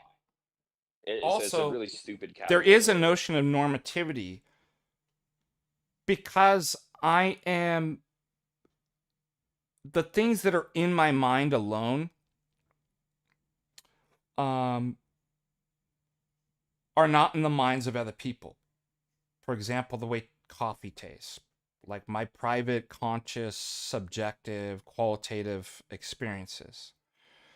And therefore, I can't get outside of my mind and be like, it's that way for you too. Okay? That's the problem with me being a subject, is those various things we call subjective are not normatively binding epistemically to the other agent. So, but what about God as a he is a subject. God is over and above and outside, omniscient, stands in a position in which he can see all minds, right? Because he's created, he knows all that's the biggest difference. And therefore, what he says in his revelation is normative and binding and objective. So the reason why our subjective states are not objective is primarily because they're unable to get beyond outside of our mind and binding. But we do have subjective states that are. So simply because, something that's in your mind doesn't mean that it's not objective. Does that make sense? So the question is, are the things that are in my mind also outside of my mind that bind other people's minds? Some stuff does. Now, what about God as subject? All of it. So he's both a subject who is the objective. Why? Because he's outside, over, and above all of creation and everybody's minds. Hey, I gotta head out. Thanks for popping in, Father Ananias. Thanks for everybody asking questions. Just for the people on the Discord, as well as, I don't know if Father Ananias is still on YouTube. Yeah. If you have questions about this stuff, we're happy to VC again in the future, and just thinking through these things and talking and real time chatting about them. Even if Father Ananias isn't here, with other people here, with myself, with others, it can help you understand this stuff, and really we really want to try to chew on this stuff, wrestle with it to actually get understanding and not just regurgitate things. And I know that may seem insulting. I'm not trying to insult anyone in particular, but that's Let's the only way all you're say gonna it get together. actual understanding. Let's all say it together. Let us not regurgitate. Let us not regurgitate. Let us not. Let us attend. Regurgitation. Let us attend. No. Yeah. All right. Have a good one. I'll talk to you guys later. That is an amazing phrase, though. I think about it all the time because I say it more than anybody. Let us be attentive. All of this really actually could be reduced. You're not paying attention. You're not actually attending to the words, the meanings, the thought. Like you're walking around asleep. And even in the prayers too, like it talks about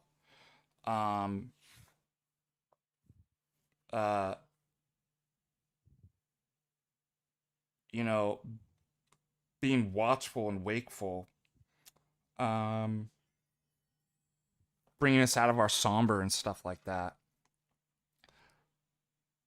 Father Deacon, I just had a thought about how, remember earlier you talked about how somebody responded to your reason for reason in a comment or something, saying, well, how do you get out of it? How do you get out of autonomous or something like that? Oh, it was, Isn't don't that you a have the form same of, problem justifying second order knowledge? Yeah. Yeah, that's it. Could we say that that's a tu quoque fallacy? Because they're trying to say that we're hypocrites, or that we can't get out of autonomous conundrums. We're challenging the very thing of it, but there's just still imposing the same problems Yeah, it onto could us, be. assuming we're.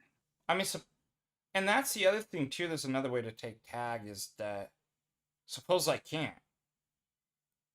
The point still stands. You're making a point against.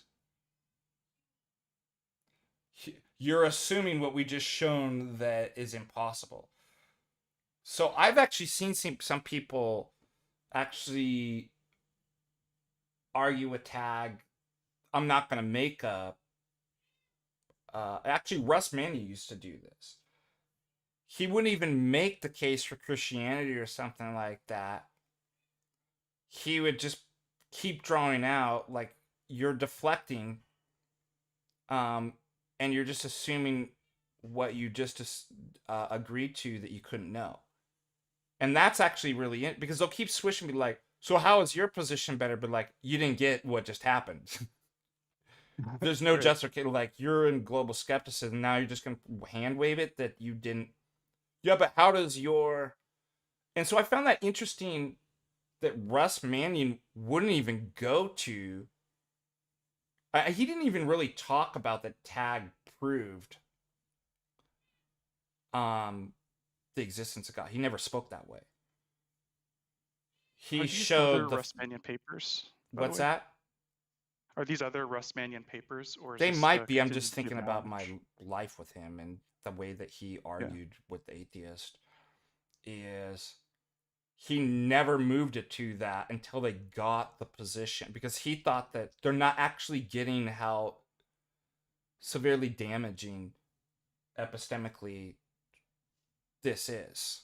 And they just keep. So I think there is a two. You have the same. They'd be like, okay, that's a tu quoque. We'll address that later. But you just made a statement. You just made a second order statement again. You just made a statement that you assumed what was just shown to be false. And I find that interesting. Now, so if we have a disjunct of theonomous and autonomous, and we show that, well, autonomous can't do it, and that leaves us with the theonomous. So how are they going to say that theonomous can't do it? Yeah, that's exactly basis? what Russ.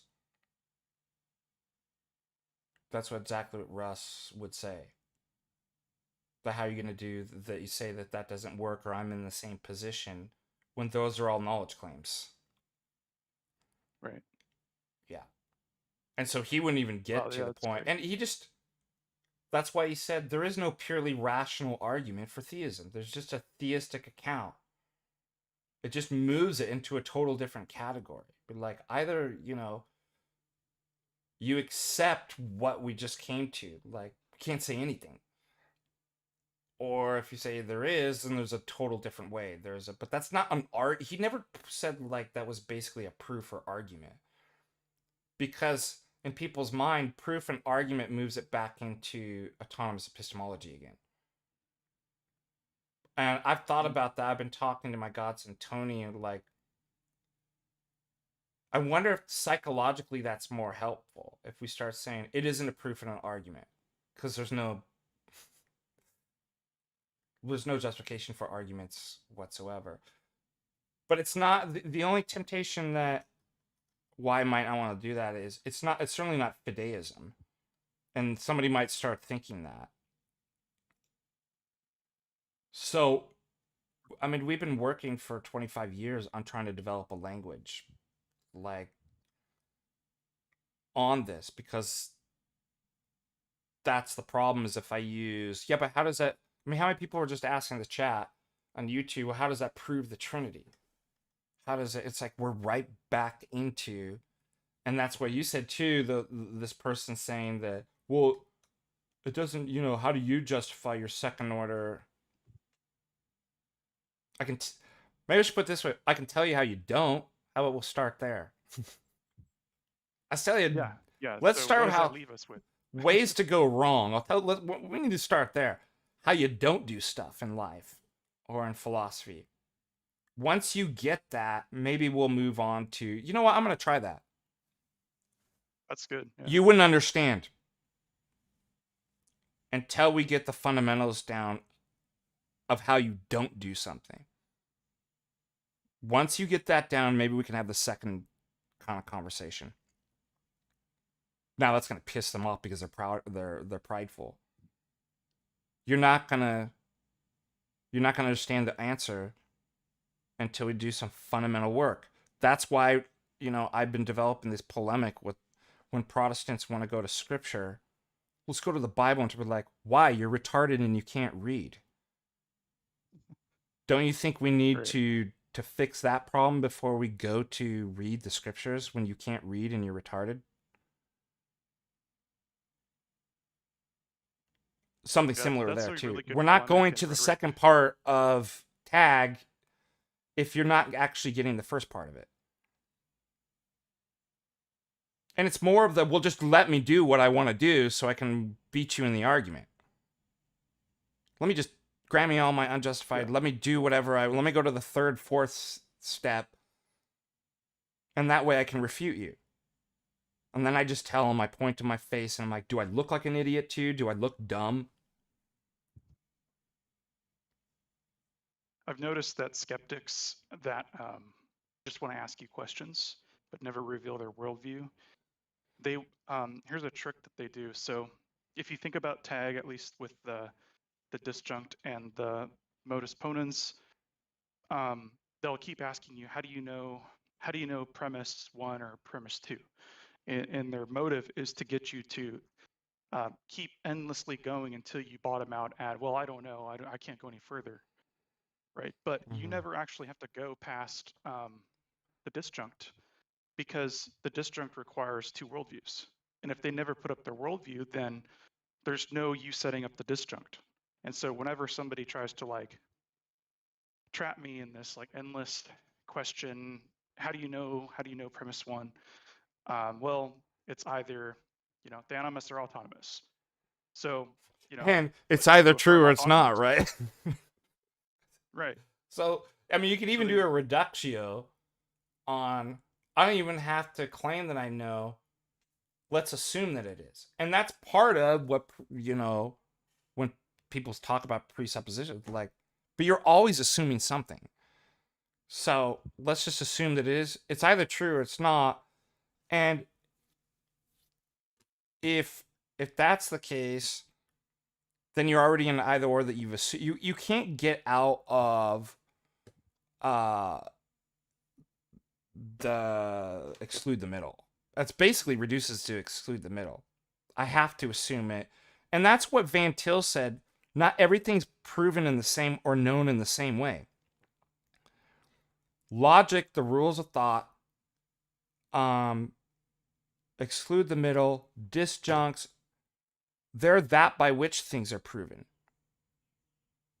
And so I think we have another crackers in the pantry fallacy. You're trying to force me into knowing and proving stuff in the exact same way about these people. Like,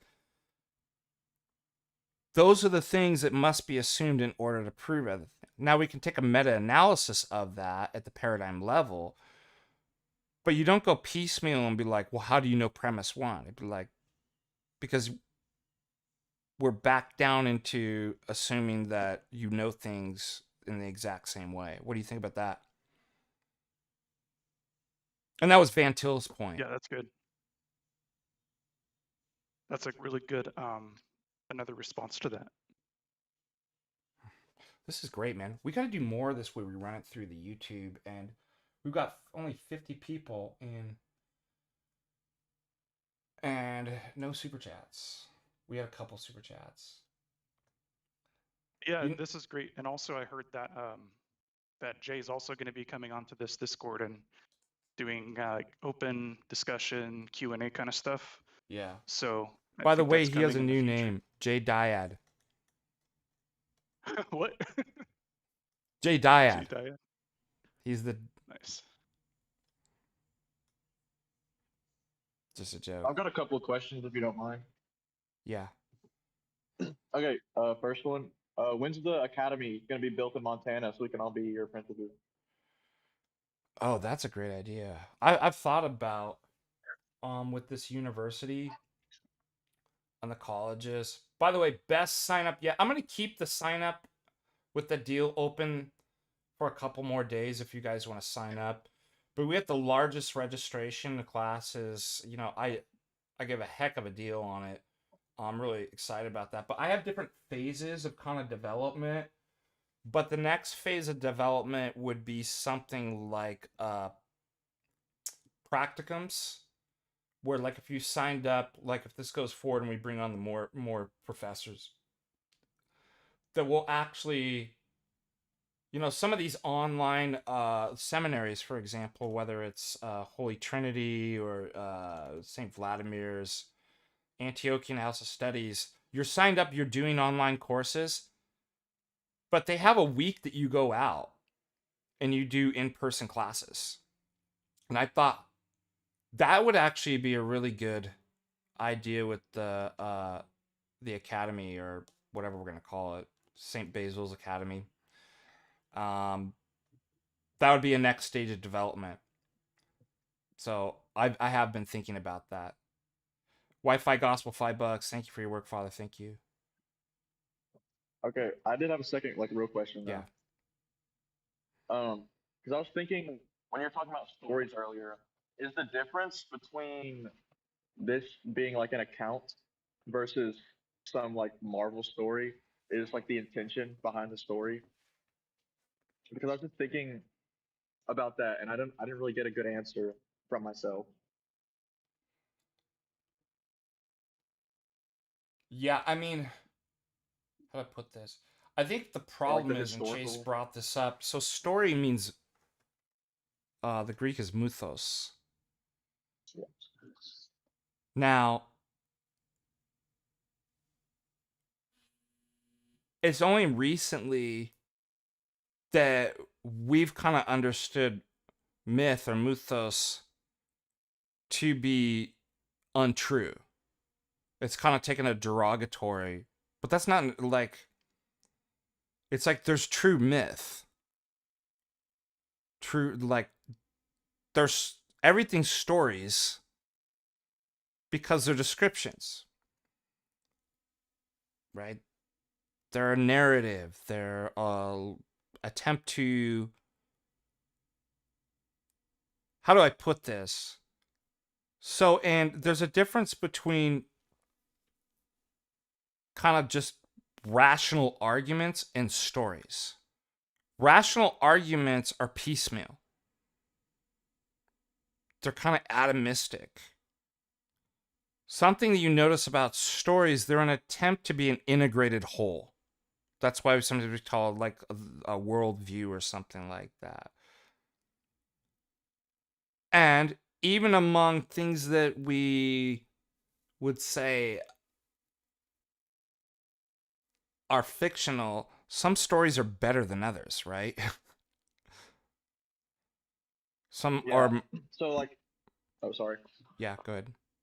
So, if some dude, like, for whatever reason, was trying to say that he believed as like the truth of of whatever, that the Marvel like mythos was the truth, but it's like incoherent, right? It doesn't make sense. So even if he could, like it's some it's a valid move for him to say, but it's not like accurate. Yeah, and what does it, like, the other thing too is, like I said, what does it describe? Do you see people flying around like that? Right. I mean, that's the other thing too. And also, there's also, I brought this up, there's a qualitative difference between different types of stories. When we had that ayahuasca bro, New Age guy, come on to Patrick and our stream, and he was like, so why do you believe in the Bible, that mythos, and not Harry Potter? I'm like, well, for one, the person who wrote Harry Potter says it's false. How about that? Like, and the authors in the Bible are basically saying this is true. Like, that's a starter. And I'm like, and if you're so retarded that you can't tell the qualitative difference between Harry Potter It's not even an attempt. There is no historical figure that's flying around on broomsticks doing what is that, Quidditch or whatever. Like, it's obviously, you could just look at it. I don't even need to go into the details. It's a made-up story. The Bible and the things talked about in Orthodox theology are actual historical. They're like, yeah, there's a real person. There's a real thing that, and you should be able to tell that the type of quality, obviously theology, even if the story's different than Harry Potter, right? And if you can't see the difference between different types of stories, it's like the demarcation and delineation between all kinds of works, right? Let's say we took the great books. Then you're retarded and you're having a problem that's far deeper than what we're actually talking about now. So it should be clear the same thing with Marvel. But they all break down. I mean, you think about this, even when we're watching movies and you start to philosophically analyze what happens. At some point, you're like, oh, that they can't bridge the gap. Like, that doesn't make sense. How did that actually work? Or how would that work? You can always find a breakdown in any of the stories because they're man-made. That's why. They're not in a position to know. They're not infinite. They're not omniscient, standing over and above the world. So we are given a story, but we're given a story about how it all works. So the narrative, everything being tied together, that reveals in the story the justificatory power, because it tells you who and what God and why he's in the position to reveal. That's the justificatory. It fits the appearances, unlike, Quidditch. There's nobody flying around on broomsticks. It explains all the history and things. It explains the philosophy. It explains the theology, the myth, like the whole.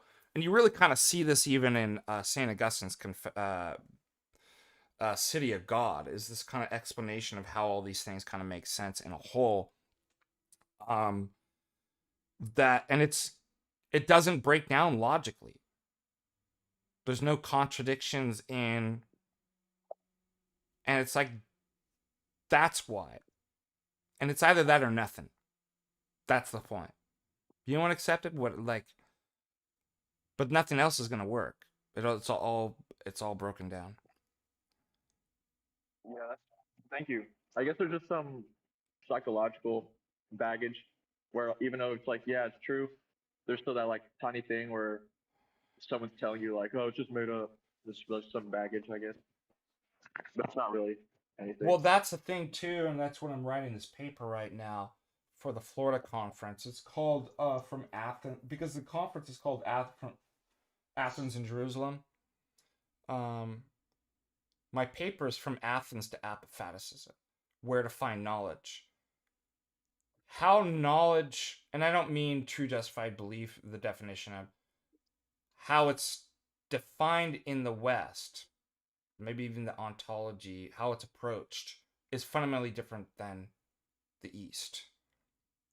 In the West, it's autonomous, it's left brain, quantitative, propositional, abstract, system.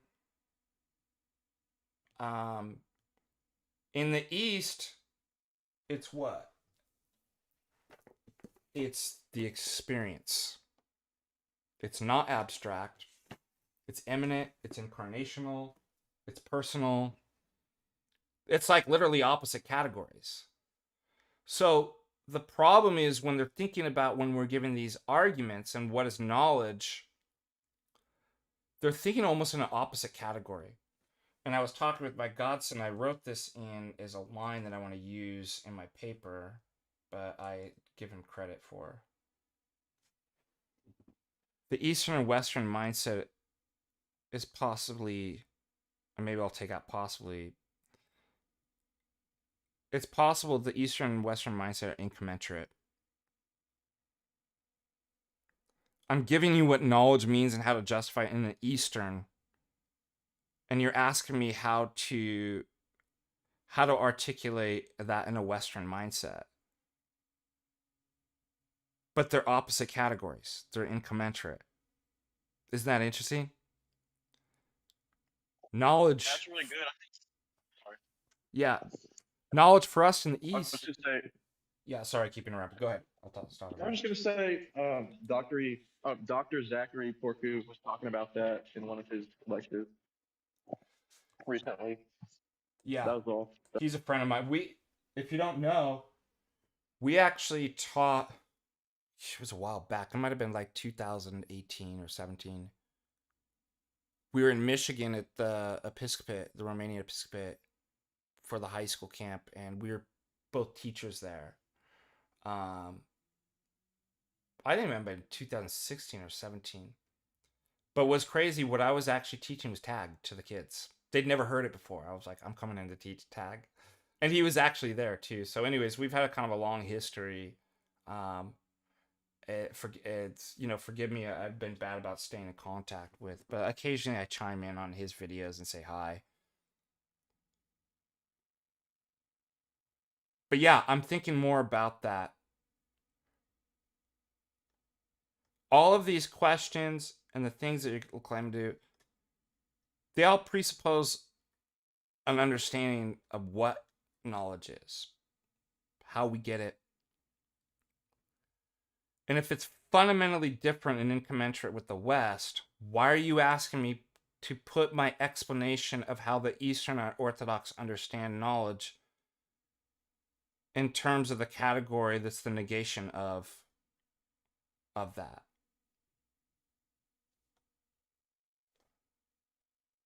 They're incommensurate. Now, what I don't want to say, I got to be careful with that, because people will be like, oh, so just for me to know and justify, I just have to arbitrarily assume. Like, no, I'll actually show you from your own standards. This is like almost like we say a reductio or internal critique. I'll assume everything that you say, whatever you want about knowledge. And that's the other thing that got frustrated too. Like, oh, tag and the Eastern Orthodox version of tag assumes knowledge is JTB. No, it doesn't. I'll grant you whatever stupid definition of knowledge you want. Now, by the way, I only bring up JTB, justified true belief, because that's enough to get us to talk about, like, you understand what we're talking about. I'm fine. I like Gettier. I'm fine with showing that that's not a sufficient definition. There might be a fourth condition or something like that. But what you won't find, because people are like, what's the Orthodox definition of knowledge? It's like, what are you talking about? This is the same problem. It's not an Orthodox definition of knowledge. It's just a general kind of common understanding of what that word means. So whatever you want, so that we know that we're talking about the same sort of thing. I have yet to find anybody that says that the three conditions aren't necessary. That's not what Gettier showed. He didn't say justification, truth conditions, and belief conditions aren't involved in knowledge. He just said those can't be sufficient. There's probably more to it. So I find that weird. But that's why I said, I'm like, whatever you want. Let's assume whatever your paradigm, whatever definitions of knowledge you want. I'm going to do a reductio. Not from my position. A reductio isn't assuming my position to refute your position. That's what part of the tag that I develop is like, I'll grant it to you, whatever you want. And I'll show you by your own standards, you fall apart. It breaks down. Now, once I've done that and be like, and now guess what? The reason why you can't understand it is because your fundamental understanding of what knowledge is and how we have it is just the opposite of the way the Eastern. There's a different way. And there we're back into this kind of disjunct again. There's autonomous and theonomous. There's East and West. And the East is far from the West as the East is far from the West. Father Deegan, what if someone said to you, when you said something about how reductio. I'm not assuming my position.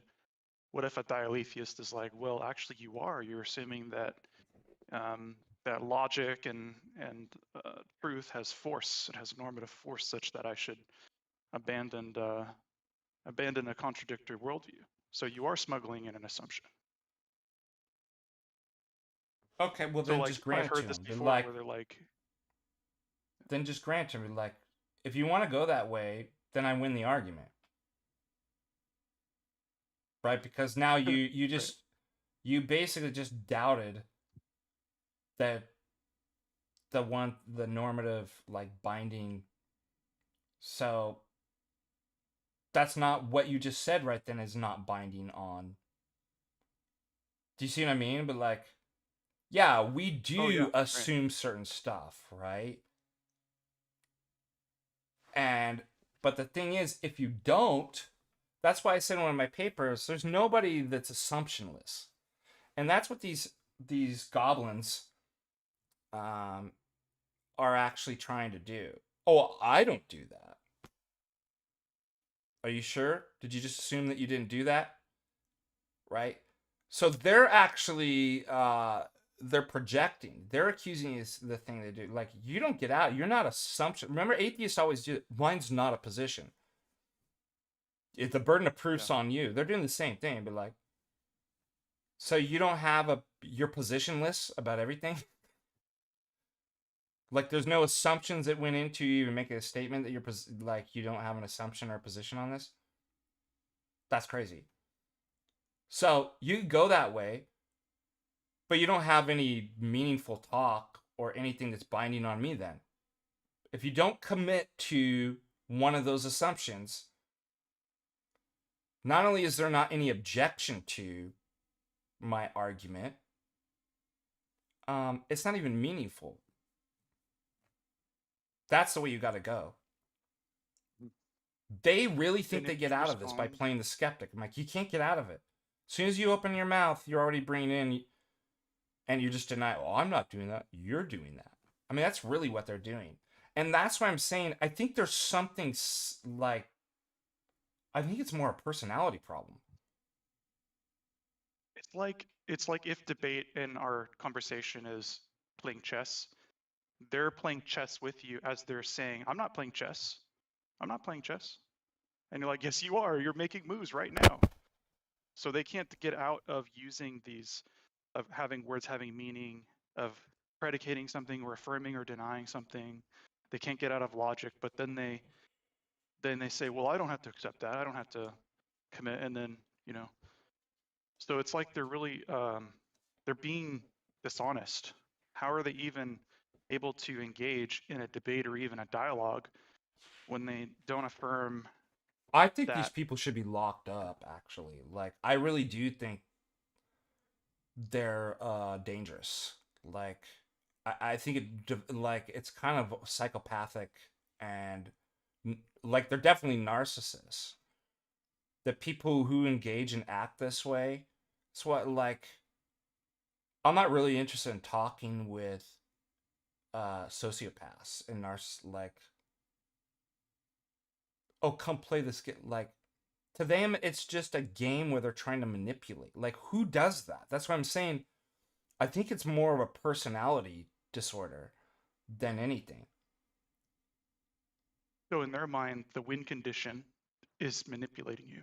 Manipulate. I'm not doing this. I mean, they're really sophists. Is like, I don't make any assumptions. You are,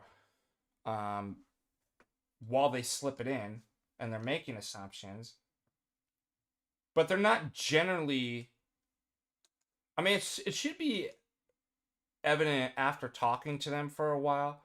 Do these seem like people who are genuinely interested in trying to find this, figure stuff out and true? No, it seems like it's a game to them.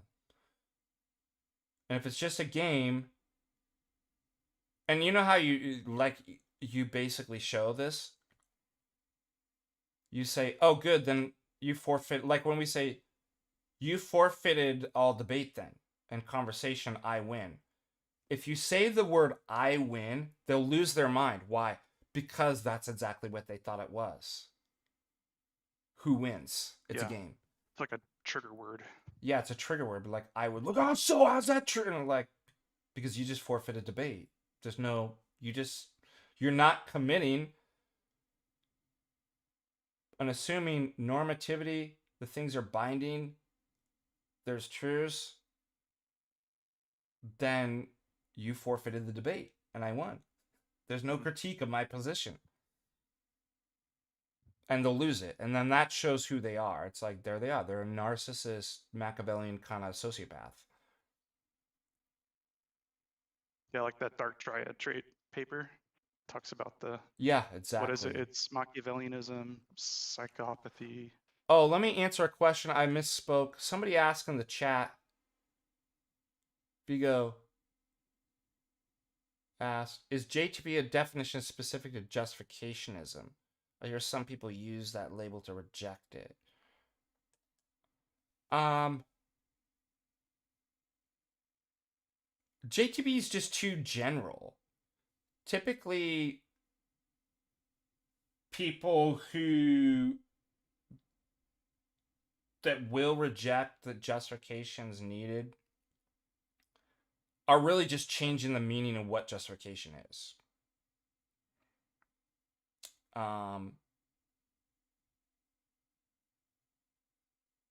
So basically, somebody like a reliabilist or externalist, they're still giving an account of justification. They're just moving it away from traditionally how it was conceived. And another kind of example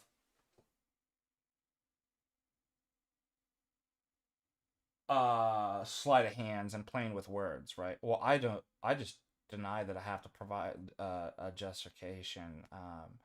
I don't hold to JTB. What they're really doing is still doing the same thing. They're just kind of changing the meaning of where justification is and how it happens and stuff like that. So I thought that was a good question and I wanted to answer it. And that's why in the debate I basically said, so you give me a whole justification about how you don't need justification. That's kind of a way to see that you don't get out of it. Same thing with the skeptic. Like,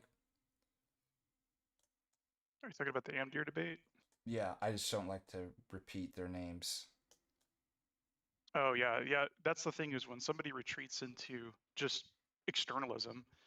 By the way, there's an interesting undertones of determinism in externalism, where it's almost like they're appealing to determinism as their justification, which they don't want to open that can of worms, because that's a whole disaster of, well, you can appeal to anything being causally determined as your justification, and then you end up in absurdities, right? So it defeats, like, it's like they're trying to retreat from giving an account by just saying, well, it happened to me and externally impressed upon me, and that's all I need to do.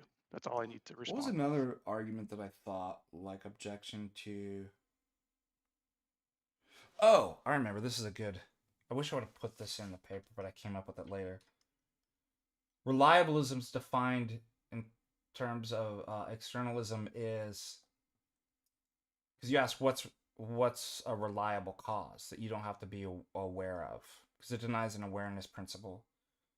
Well, as long as the mechanism, internally or outside of your mind, produces more true beliefs than false, then it's reliable. So then I thought about, well, is it logically possible that you could have an unreliable way produce more true beliefs than false beliefs? They'd have to say yes. Then you got a contradiction in your system, because that's what's supposed to be reliable as, and you can't go both ways. You go is in you, like, it refutes the system. Isn't that an interesting argument? Yeah, that's interesting. Which shows that there's a sort of kind of accidentalism, I think, that's built into externalism, because that's possible. I could have a really weird accidental thing that produces And so, some of this is actually already built into the objections to externalism, like Claire the Clairvoyant, and these kind of unreliable ways that actually do produce more true beliefs and false beliefs as kind of an objection. I just took it a little bit further and then basically showed, so it's I could have an accidental, so all of it could be accidental. So there really is no, it just kind of deflates the whole kind of notion of what reliability is, which you need. And I'll even grant you don't even need to be aware of it. Like, I don't even care. Like, the thing is, it's still self-refuting. Also, as you'd pointed out, that it does have, it smacks of kind of determinism and stuff like that, that it denies epistemic responsibility. And if you remember correctly, I'd gotten this idea from when I was reading J.P. Moreland's An Explanation in Defense of Free Thinking argument to argue against compatibilism and determinism, and how that was self-refuting. And part of it was, what do you say?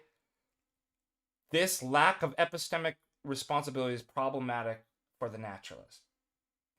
And I'm like, there is no epistemic responsibility by definition for the externalist, because his justification he doesn't need to be responsible for, as long as, so I use those arguments to be a defeater of externalism. And furthermore, another argument, I just blanked on it, that I was going to develop against, can't remember it. There was a third one that I had just a second ago in my mind, and I lost it, against externalism. Externalism? Oh, about using it. I remember in class one time we talked about why don't we just use externalism against them? So if they're externalists, or we could say something like, well, I had an experience that reliably formed beliefs, and that's it. I think it's something like that. Yeah, but And right now, you said I something remember about that one, but there developing was another one I was just going to bring up.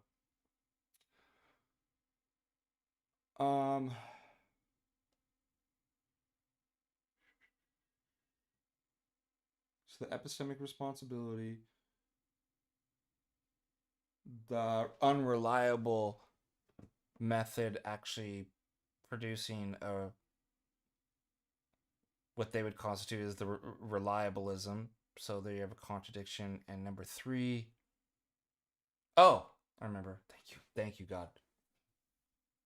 One thing that externalism and reliabilism are particularly prone to, and they just hand wave it, skepticism. They never can overcome skepticism.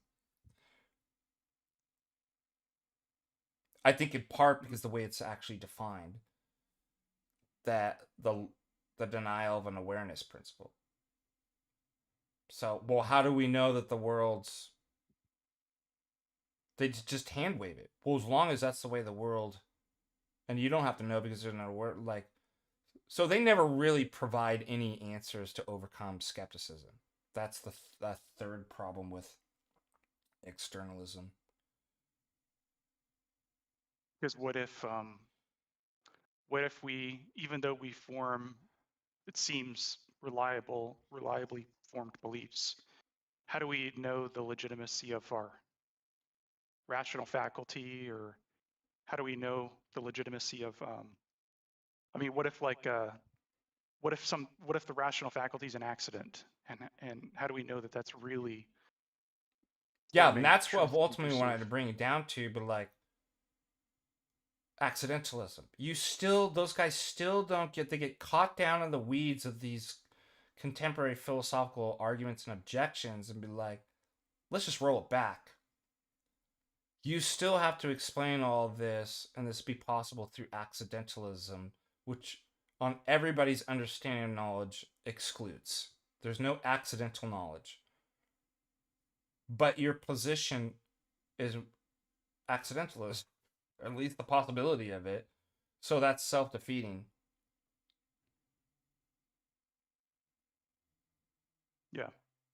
They're assuming that their rational faculties are legitimate enough such that they could philosophize and ponder about the criteria and possibility of knowledge. And it's like but what if a skeptic is calling into question that very thing? How are they going to answer that? Well, I guess it's possible that my rational faculty could be an accident and form reliably formed beliefs. But isn't that a defeater for actually not like acquiring knowledge? Well, yeah, if I can to have get an into accidental say that mechanism? accidental is like in principle a problem, and that's possible, then yeah, you got him on the.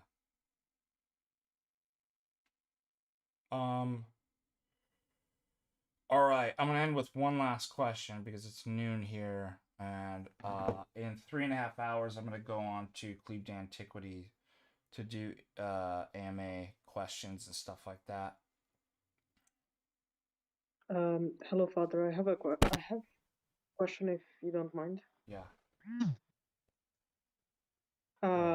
So, I'm curious about the history of the tag argument. I've been listening to you and Jay for years already. Thank you for all of the content that you have. But hopefully I did not misunderstand him when he was talking about this. He was saying that the tag argument, he didn't explicitly get it from the church fathers, but that you can kind of interpret the church fathers in such a fashion where you get the transcendental argument. And I was wondering if I understood it correctly, or if, for example, he got for example, you can get a logical argument from somewhere else and still use it to find the correct system. And Yeah, also another thing is, do we need to have the tag like explicitly in the fathers for us No. to believe And in it? that's a or great no? question. These questions with other stuff come up too when people are like, what's the Orthodox position on soul and body? What's the Orthodox position on metaphysics? And I'm going to start telling people you're asking the wrong question. So I can't give you an answer to a question that's asked incorrectly. That's a Western question. You want our theology and answers to be systematized into sound bites and a systematic laying out explicitly. That's not how orthodoxy works. So the questions asked is wrong. That's why I say there is no book that explicitly lays out. You got to read them all. What is our epistemology is kataholos. It's consensus. It's a whole. And so somebody's asking the wrong question. But where's the part that proves the entire whole? It's like, no, it's the whole. So,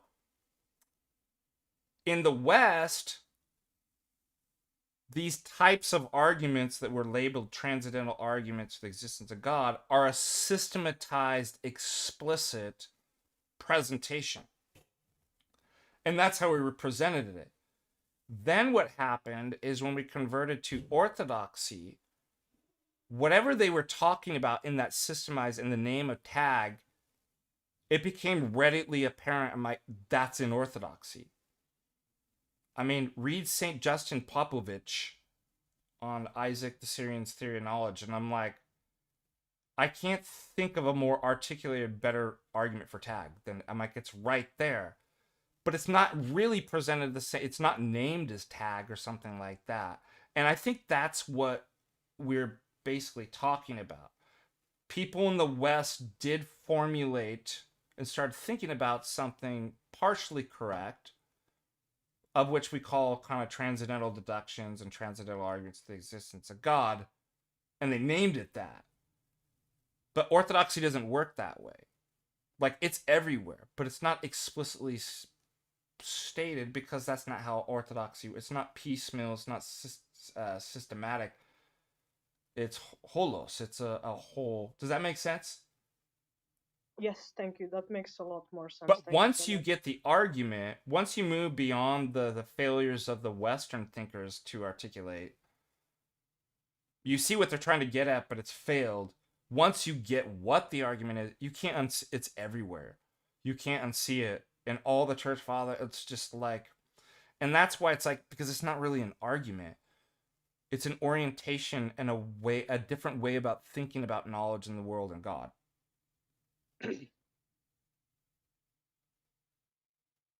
And that's why I want to use that argument, or sorry, the phrase, the Western mindset and the Eastern mindset almost incommensurate. The way we understand knowledge, the world, person, is about as far away as the East is from the West.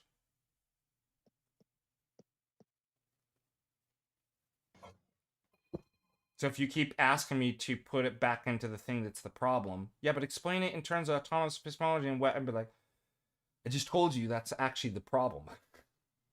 Even by your own standards. You can look, and God presents clues of stuff, even in broken systems, that the system's broken. This is not the way. All right, very good, guys. I'm going to bow out. Remember, 3:30 Mountain Standard, 5:30 Eastern on Cleave to Antiquity. If you guys have more questions, come on there, and may the Lord bless you and keep you and preserve you. Bye-bye. Thank you, Father Deacon. Thank you.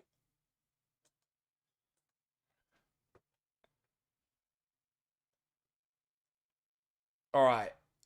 Thank you everybody for the super chats on the YouTube. Great conversation. We got to do more of this too. And until next time, and don't forget, Cleave to Antiquity. Where was it? Go back here and see if I can find. Yeah, I'll put that in.